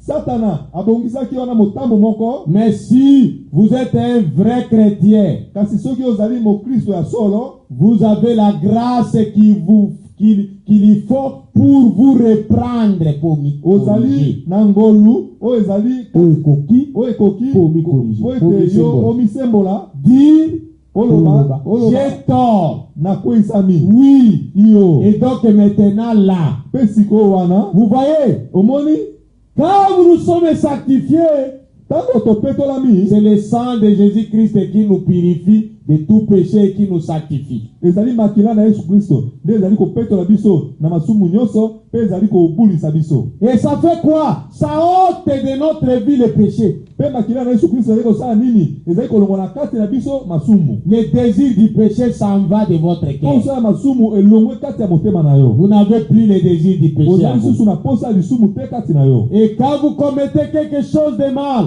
Pe tango yo osali eloko moko mabe vous allez dire, okoloba un instant, moi zela moke je ne voulais pas dire ça. nalingaki koloba boye te. J'ai commis une erreur là. Nasali libunga moko wana. Et frère Branham m'a dit, Pe ndeko Branham alobi vous allez reconnaître votre tort. yo koyeba mabunga na yo. Un chrétien reconnaît toujours son tort. Mo Kristo ayebaka tango nyonso mabunga na ye. Un chrétien ne cherche pas toujours des raisons. Mo Kristo alukaka tango nyonso te komilongisa. Frères et sœurs, Bandeko mibali pe basi. voilà ce que j'ai voulu vous montrer aujourd'hui. Tala oyo nangeki nalakisa bino lelo. Que le sixième mystère qui était sous le sixième sceau, Ete libombami ya motoba oyo ezalaki kati ya elembo ya motoba. que John Wesley s'est saisi de ça, Ete John Wesley oyo John Wesley yasimbaki yango. c'était le mystère de la purification. Ezalaki libombami ya kopetolama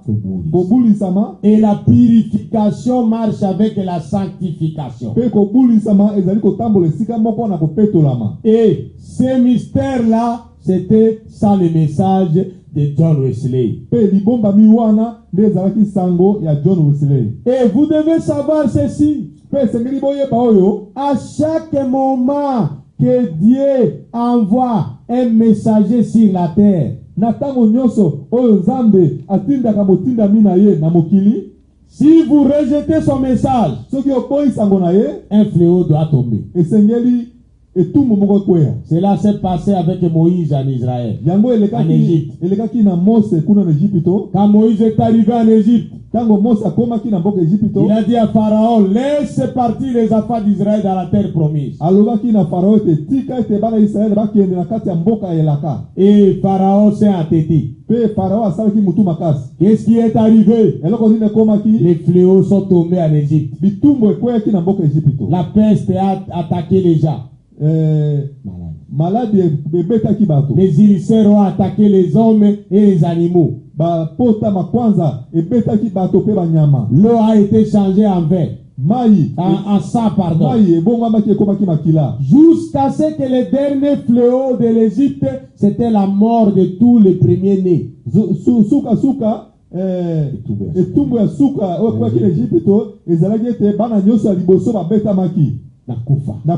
C'était ça le fléau qui était tombé parce que Pharaon et les Égyptiens avaient rejeté le message de Moïse. Et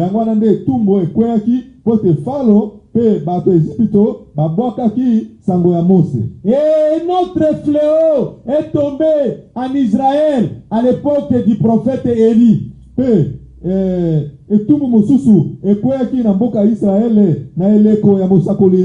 Nous allons lire ça dans 1 Roi chapitre 17. À partir du verset 1 à 14. Le roi Akab avait refusé de croire au message d'Élie. Avec sa femme Jézabel et leur prophète de Baal. Il disait qu'Élie était dans la fausseté. Et Élie a prononcé le jugement sur Israël. C'est pour que vous compreniez comment est-ce que ce sont les 7 messagers de chaque âge de l'Église qui ont amené les jugements après leur message sur la terre.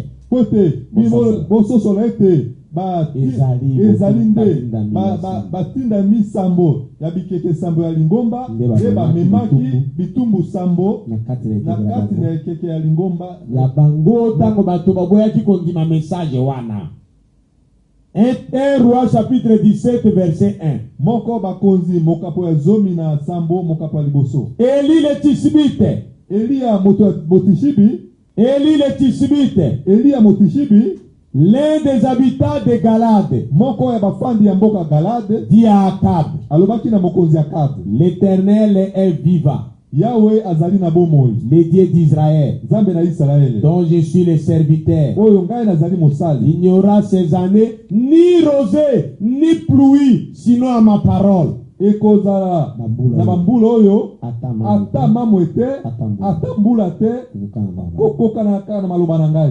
Verset 2 de 1 Roi 17. 1 Roi 17. Verset 2. Et la parole de l'Éternel fut adressée à Élie à ces mots.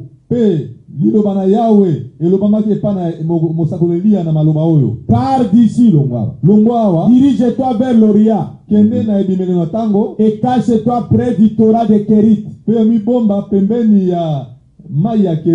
qui est en face du Jourdain. Verset 3. Tu boiras de l'eau du Torah. Et j'ai ordonné au corbeau de te nourrir. Et j'ai ordonné au corbeau de te nourrir. Là, il partit et fit selon la parole de l'Éternel. Et il alla s'établir près du Torah de Kérit, qui est en face du Jourdain. Les corbeaux lui apportaient du pain et de la viande le matin.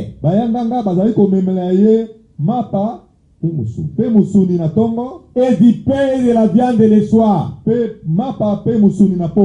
il buvait de l'eau du Torah. Verset 7. nzela mokia kotanga sambo. Mais au bout d'un certain temps, le Torah fut à sec. Kasi na mwa tango moko Torah ekaukaki. Ebale ekaukaki. Parce que il n'y avait pas de pluie ni de rosée. Donc la sécheresse a frappé le pays pendant 3 ans et demi.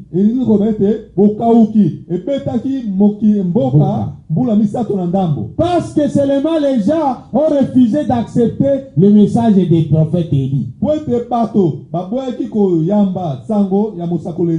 Alors maintenant, il a quitté, il devrait quitter là le verset 7. Parce que le Torah était à sec. Et le verset 8. Alors la parole de l'Éternel lui fit adresser à ces mots. Verset 9. Lève-toi. Va à Sarepta, qui appartient à Sidon, et demeure là. Voici, j'y ai ordonné à une femme veuve de te nourrir.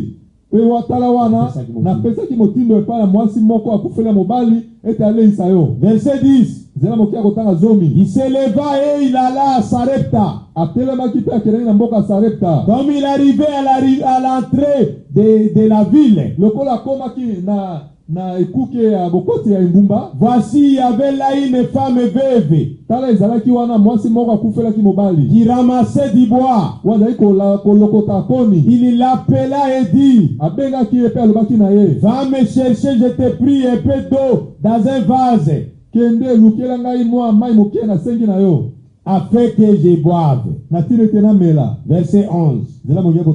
Et elle alla en chercher. Il appela de nouveau et dit, apporte-moi, je te prie, un morceau de pain dans ta main. Verset 12. Et elle répondit, l'Éternel ton Dieu est vivant. Je n'ai rien dit de cuit. Je n'ai qu'une poignée de farine dans un pot. Et un peu d'huile dans une criche. Et voici, je ramasse 2 morceaux de bois. Et puis je rentrerai et je préparerai cela pour moi et pour mon fils. Nous mangerons après quoi nous mourrons. Pourquoi cette femme veuve de Sarepta avait dit que nous mangerons, moi et mon fils, et nous mourrons? Parce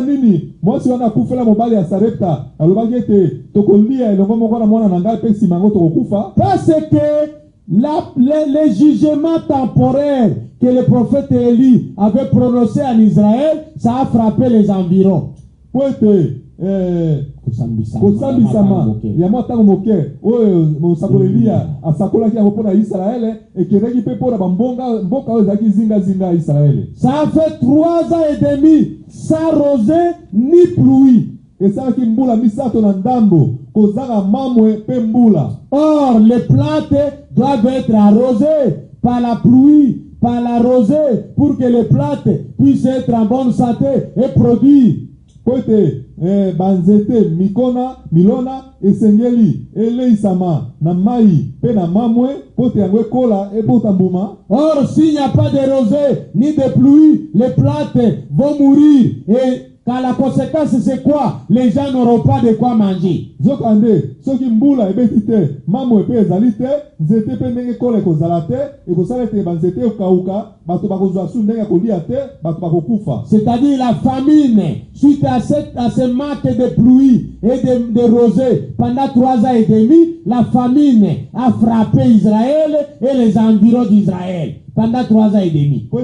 Mbula na misato na ndambo nikolo bete mbula na misato na ndambo oye mbula ebetaki te mamwe pe ebetaki te esalaki nzala ezalaki esalaki ete banzete mikona nzala ebetaki Israël pe pembeni na yango. C'était le jugement de Dieu. Ezalaki kosambisama ya Nzambe. Quand un peuple refuse de croire le message de son temps, tango libota moko eboyi koyamba sango ya tango na yango, Dieu envoie toujours un jugement temporaire sur ce peuple-là. Nzambe atindaka tango nyonso kosambisama ya tango moke pona libota wana. Et ce jugement-là peut être la maladie, comme en Égypte. Pe kosambisama wana ekoki kozala bokono lokola kuna na Egypte. Ce jugement-là peut être même la mort, comme en Égypte. Kosambisama wana ekoki kozala pe liwa lokola esalemaki na mboka Egypte. Et ce jugement-là peut être la famine, comme en Israël et dans ses environs, à l'époque d'Élie. Pe kosambisama wana ekoki pe ezala nzala lokola esalemaki na mboka Israele na eleko ya mosakoli Elia pe zinga na yango. Vous voyez ça, église? Bomoni yango lingomba. Et au verset 13, il dit, Pe na nzela mokia kotanga zomi na misato alobi, cette femme savait que le peu de farine qui lui était resté dans les pots avec un peu d'huile dans la cruche, quand elle va préparer une fois, lui et son enfant vont manger et ils vont mourir. mwasi wana ayebaki ete mwa farine mokie etikalaki pe mwa mafuta mokie etikalaki ye na mwana na ye bakolamba yango pe bakolia sima kolia yango bango bakokufa, parce qu'il y avait la famine dans tous les pays. po ete ezalaki na nzala oyo ezalaki na mboka mobimba. Et il n'y avait pas un endroit où cette femme pouvait aller se procurer encore de la nourriture. C'est pourquoi elle a dit, nous mangerons, moi et mon fils, et nous mourrons. Po ete ezalaki na esika moko te oyo mwasi wana akoki kokende kozwa biloko ya kolia, yango wana alobaki ete soki tolia yango ngai na mwana na ngai nsima na yango tokokufa. Mais au verset 13, écoutez l'assurance qu'Élie lui donne. Kasi na nzela mokia kotanga zomi na misato yoka kondimisama oyo Eli apesi ye. Élie lui dit, Eli alobaki na ye, ne crains point, kobanga eloko te, rentre, zonga, fais comme tu as dit, sala lokola oyo olobaki. seulement prépare-moi d'abord avec cela un petit gâteau. Kasi ya liboso lambela nano ngai mwa lipa moke, Et tu me l'apporteras. pe yo komemela ngai yango. Tu en feras ensuite pour toi et pour ton fils. Pe nsima na yango yo kosala mpo na yo pe mwana na yo. Verset 14. Nzela mokia kotanga zomi na mine. Car Po ete ainsi parle l'Éternel, boye nde elobi Nkolo, le Dieu d'Israël. Nzambe na Isalaele, La farine qui est dans les pots ne manquera point. farine oyo ezwami na kati ya nzungu ekosila te, Et l'huile qui est dans la cruche ne diminuera point. pe mafuta oyo ezali na kati ya molangi ekosila pe te, Jusqu'au jour où l'Éternel fera tomber de la pluie sur la face du sol. kino mokolo oyo Yawe Nzambe akonokisa mbula awa na mokili. Amen. Amen. C'est quoi ça? Ezali nini? Cette femme a eu la grâce de Dieu Mwasi wana azwaki ngolu na Nzambe pour avoir reçu le prophète de l'âge dans sa maison po ete ye ayambaki mosakoli ya tango na ndako na ye, et pour avoir obéi à la parole du prophète. pe ndenge ye atosaki maloba ya mosakoli. Au lieu que sa farine et son huile puissent se terminer, Oleke farine na ye na mafuta na ye esila, mais le prophète a reçu l'inspiration divine et il a prononcé le ainsi dit le Seigneur pour la femme. kasi mosakoli azwaki pemela ya Nzambe na Pe alobaki ete oyo Nzambe alobi mpo na mwasi wana. Et nous allons lire ça dans la religion de Jézabel pour aller terminer. Pe tokotanga yango na lite ya mosakoli losambo ya Jezabel po ete tosilisa Pour aujourd'hui. mpo na lelo. Prêché le 19 mars 61. Losambo ya Jezabel eteami mokolo ya zomi na libwa sanza ya libwa mobu tuku motoba na moko. Paragraphe 97, on commence par là. Nzela mokia kotanga tuku libwa na sambo tokobanda wana Jusqu'au paragraphe 100. kino nzela mokia kotanga kama moko. Nous allons suivre ce que ce prophète a vécu cette expérience avec cette femme-là. Tokotanga ndenge nini mosakoli wana asalaki lobiko na mwasi wana. Ensuite, qu'est-ce qui est arrivé après ça? Na sima nini ekomaki nsima na yango? Écoutez, Yoka, après cette attaque-là, sima ya bitumba wana, sima na kuatake wana, sa voix est restée silencieuse, il dit. mongongo ya Elia ekoma epandaki nye.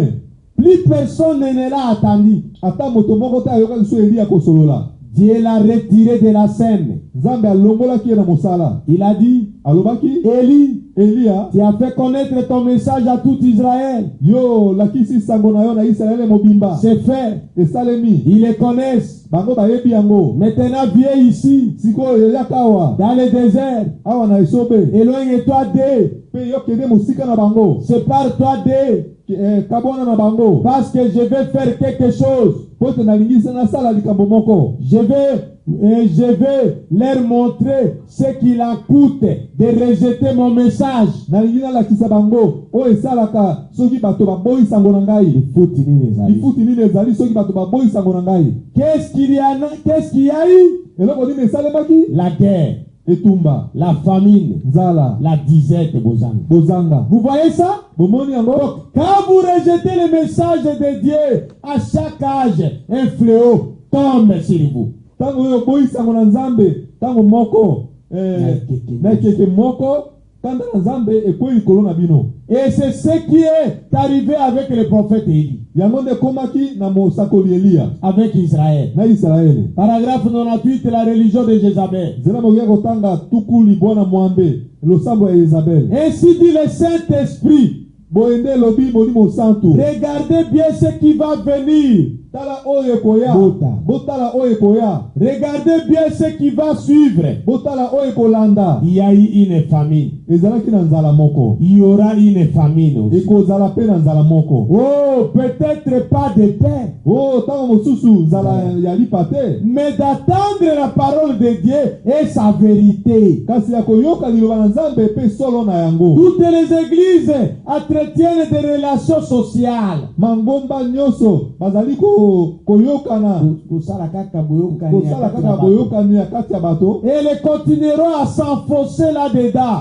Pe bakokoba kozinda na kati na yango. Ce sera pareil. Ekozala lolenge moko. Et c'est comme si elles étaient déjà envahies par ça. Ekozala lokola mangomba wana esili ko mema mapeza na yango. Paragraphe 99. Zela mokia kotanga tuku libwa na libwa. Qu'est-ce qu'Élie a fait? Eli asalaki nini? Il a trouvé une source cachée. Azwaki liziba moko ebombamaki. Très haut dans la montagne. Kuna likolo penza na ngomba. D'où il a eu l'eau de la vie.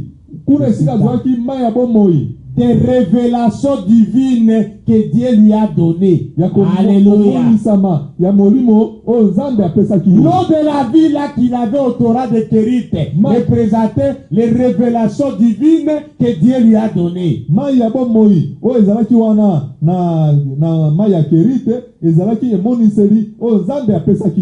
Pendant qu'il était là-haut, sous la puissance de Dieu, les révélations qui étaient une petite source cachée, pendant que tous les autres mouraient de faim, que Dieu bénisse ses serviteurs, ses corbeaux. Ils lui ont apporté à manger pendant qu'il était isolé déjà. Ils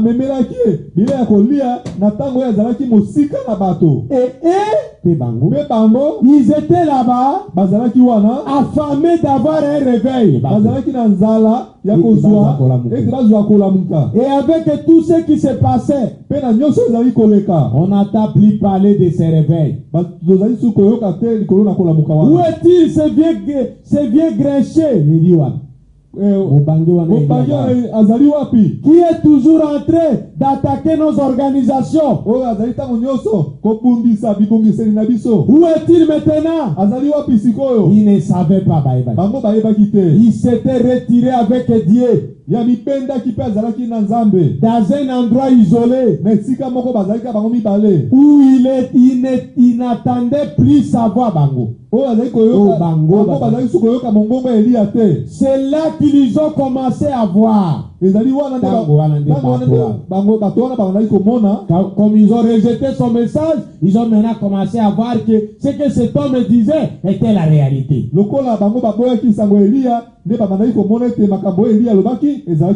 Paragraphe 100.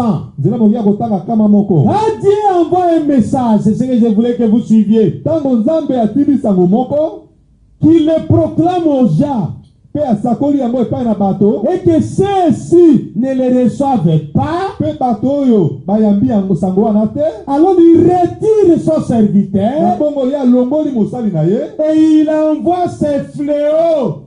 pe atindi bitumbu Na ye. bitumbu na ye, La famine, ce sont ces fléaux-là. voilà ezali bitumbu na ye, La mort kufa ezali bitumbu na ye, spirituelle et physique aussi. kufa ya molimo pe ya nzoto pe lokola. Attendez-vous à une dépression, frère. Komizela na kati ya mutu kozwa bandeko na nga mibali, Mutuko ya kokomasi se baluki nefo balobaka. Donc toc toc, mutu etelema banere etelema. C'est ça la dépression. Donc pour cet âge ici de la fin, pour ekeke oyo ya suka dans le 7e fléau, na etumbu oyo ya sambo, nous allons voir ça peut-être pour la prédication que vous aurez le dimanche. ntango mosusu na litea oyo bokolanda yango mokolo yenga, Il y aura la dépression nerveuse dans cet âge de la fin. ekozala na pasi ya mutu na ntango oyo ya suka. C'est ce dont frère Branham parle ici. yango nde ndeko Branham azali koloba yango awa. Attendez-vous à une dépression, frère. bomizela na pasi ya mutu bandeko na nga mibali, Vous pensez avoir vu quelque chose. bokanisi ete bosi bomoni eloko moko, Attendez encore un peu. bozela mo ntango moke, Vous n'avez encore rien vu. nano bomoni eloko moko te. Vous pensez que vous mourrez d'envie d'avoir un bon réveil spirituel. bokanisi ete bokokufa na posa ya komona kolamuka moko ya sika ya molimo. Attendez encore un peu. bozela mo ntango moke, Attendez seulement. bozela kaka. Vous désirerez ardemment attendre la parole de Dieu bokozala mpenza na posa ya koyoka liloba na Nzambe, et vous la réclamerez à grands cris. mpe bokosenga yango na koganga mpenza makasi. La Bible le dit. Biblia ezali koloba Il y yango, aura une famine dans les derniers jours, ekozala na nzala na ntango ya a suka. dit le prophète. mosakoli azobaki bongo, Non seulement la disette de pain et de l'eau, nzala kaka ya lipa na mai te, mais d'attendre la véritable parole de Dieu. kasi ya koyoka liloba ya solo ya Nzambe. Cette voix restera silencieuse, mombongo wana ekoyokama lisusu te, quelque part dans le désert caché. kasi esika moko na esobe ebombami. Alléluia. Amen. Que Dieu vous bénisse, mes frères. tika ete Nzambe apambola bino bandeko na nga Que Dieu mibali, vous bénisse, mes sœurs. tika ete Nzambe apambola bino bandeko na nga Qu'est-ce basi. que j'ai voulu vous montrer aujourd'hui? eloko nini nalingaki nalakisa bino lelo? Le mystère du 6e sou libombami ya elembo ya motoba a été saisi par le 6e messager qui était John Wesley, esimbamaki na motindami ya ekeke ya motoba oyo ezalaki John Wesley, qui était le 6e ange. oyo ezalaki mwandi ya motoba. Et le mystère là, c'était le mystère de la sanctification. Pe libombami wana ezalaki libombami ya kopetolama. Bien que le 6e sceau va s'ouvrir pendant les 3 ans et demi après l'enlèvement, atako elembo ya motoba ekofungwama na ntango ya mbula misato na ndambo nsima ya konetolama, mais ce mystère là est en rapport avec le 6e âge de l'Église. kasi libombami wana ezali kotambola nzela moko na ekeke ya motoba ya libomba. Et John Wesley a saisi le mystère du 6e sceau. Pe John Wesley asimbaki libombami ya ekeke ya motoba Et qui était la purification. oyo ezalaki kopetolama, kobulisama. Donc, nous avons vu que le 6e sceau avait 3 buts. tomonaki ete elembo ya motoba ezalaki na ntina misato. Le premier but, c'était la purification des vierges folles, Ntina des vierges liboso, endormies. ntina liboso ezalaki kopetolama ya baseka oyo balalaki, Vraiment. baseka bolemo balalaki. Le deuxième but, c'était la purification de 144 000 juifs. ntina mibale ezalaki kopetolama ya ba 144,000 bayuda. Et le troisième but, c'était la purification de la terre. Pe kopetolama pe ntina ya misato ezalaki kopetolama ya mokili. Et nous avons vu avec vous que la purification s'accompagne de la sanctification selon la Bible. Pe tomonaki na bino ete kopetolama elandanaka na kobulisama kolandana na Biblia. Selon 2 Corinthiens chapitre 7 verset 1. kolandana na mibale bakolinto mokapo ya misato nzela ya sambo nzela moke ya kotanga ya liboso. Et nous avons vu que ce mystère-là que John Wesley a saisi, c'était la sanctification sans laquelle personne ne verra Dieu. Pe tomonaki ete ko petolama wana oyo ces mystères. libombami wana ya kopetolama Et oyo ces mystères-là que John Wesley a saisi, kopetolama wana oyo ces mystères libombami wana oyo John Wesley asimbaki c'était la sanctification sans laquelle personne ne verra Dieu. ezalaki kobulisama kopetolama kozanga yango moto moko te akomona Nzambe. Et nous avons vu que le fléau qui a suivi le message ou la trompette de John Wesley, qui était la 6e trompette, pe tomonaki ete etumbu oyo epesamaki oyo elandaki na nsima na nsima ya sango ya mwanje ya motoba. le fléau qui a suivi le 6e message de John Wesley, etumbu oyo elandaki sango ya motoba ya John Wesley, c'était la grippe ezalaki bokono ya grippe qui a frappé le monde. oyo ebetaki mokili. Et la trompette ou le message de Wesley a suivi son sceau. Pe kelelo to sango ya John Wesley elandaki elembo ya elembo elandaki elembo na ye, C'est-à-dire le 6e sceau. elingi koloba elembo ya motoba. C'est que John Wesley a saisi le mystère du 6e sceau. elingi koloba ete John Wesley asimbaki libombami ya elembo ya motoba Qui était la sanctification oyo ezalaki kopetolama ou la purification. to kobulisama. Ce n'est pas que le 6e sceau est venu s'accomplir pendant l'âge de Philadelphie, non. elingi koloba te ete elembo ya motoba eyei kokokisama na ekeke ya Philadelphie te. Le 6e sceau va s'accomplir pendant les 3 ans et demi. elembo ya motoba ekokokisama na eleko ya mbula misato na ndambo Après l'enlèvement. nsima ya Mais konetola. le mystère qui est caché derrière le 6e sceau, c'est ça ce qui est accompli au 6e âge de l'Église. kasi libombami oyo ebombami nsima ya elembo ya motoba yango wana nde ezali kokokisama ya ekeke ya motoba na ekeke ya motoba. C'est ce que John Wesley a saisi et il a prêché ce mystère-là. yango nde John Wesley asimbaki pe ateyaki libombami wana. Et j'ai fini pour vous dire que à tout moment que Dieu a envoyé un messager sur la terre, pe nasukisaki na koloba na bino ete ntango nyonso Nzambe atindaka motindami na ye awa na mokili, ce messager-là, quand il vient apporter son message et que le peuple rejette ça, motindami wana ntango aye komema sango na ye pe ntango libota eboyi koyamba sango wana, il y a les fléaux de Dieu qui s'abattent sur ces gens-là. ezali na bitumbu ya Nzambe oyo ezali kokweya likolo na bato wana. Ce fléau-là, c'est entre autres la maladie, etumbu wana ezali ntango mosusu bokono, entre autres la mort spirituelle ou physique, ntango mosusu kufa ya molimo pe ya nzoto, et même la famille. to pe ntango mosusu nzala. Que Dieu vous bénisse. Sika ete Nzambe apambola bino. Nous allons prier Dieu. tokobondela Nzambe. Seigneur Jésus-Christ, créateur des cieux et de la terre, Nkolo Yesu Kristo mojalisi na lola pe na se, nous te bénissons, topamboli yo, nous te louons, tokumisi yo, nous t'adorons Seigneur, tokumisi yo Nkolo, parce que tu es merveilleux pour nous. po ete ozali malamu mpo na biso. Il t'a plu Seigneur de nous amener dans ta présence Esepeli ete yo Nkolo omema biso na bojali na yo, pour que nous puissions t'adorer à ce moment. po ete biso toleka na kosambela yo na ntango oyo. Nous sommes indignes de citer ton Saint-Nom. Biso tokoki te kotanga kombo mosantu. Te prions Seigneur que tu puisses nous transformer, nous changer, tosengi na yo Nkolo eyoleka na kobongola biso penza, pour que nous puissions vivre dans ta présence Seigneur, po ete biso tokoka na kobika na bojali na yo Nkolo, sous ta protection, na se na kobatelama na yo, sous le sang de Jésus-Christ, na se ya makila na Yesu Kristo, et que aucun fléau ne puisse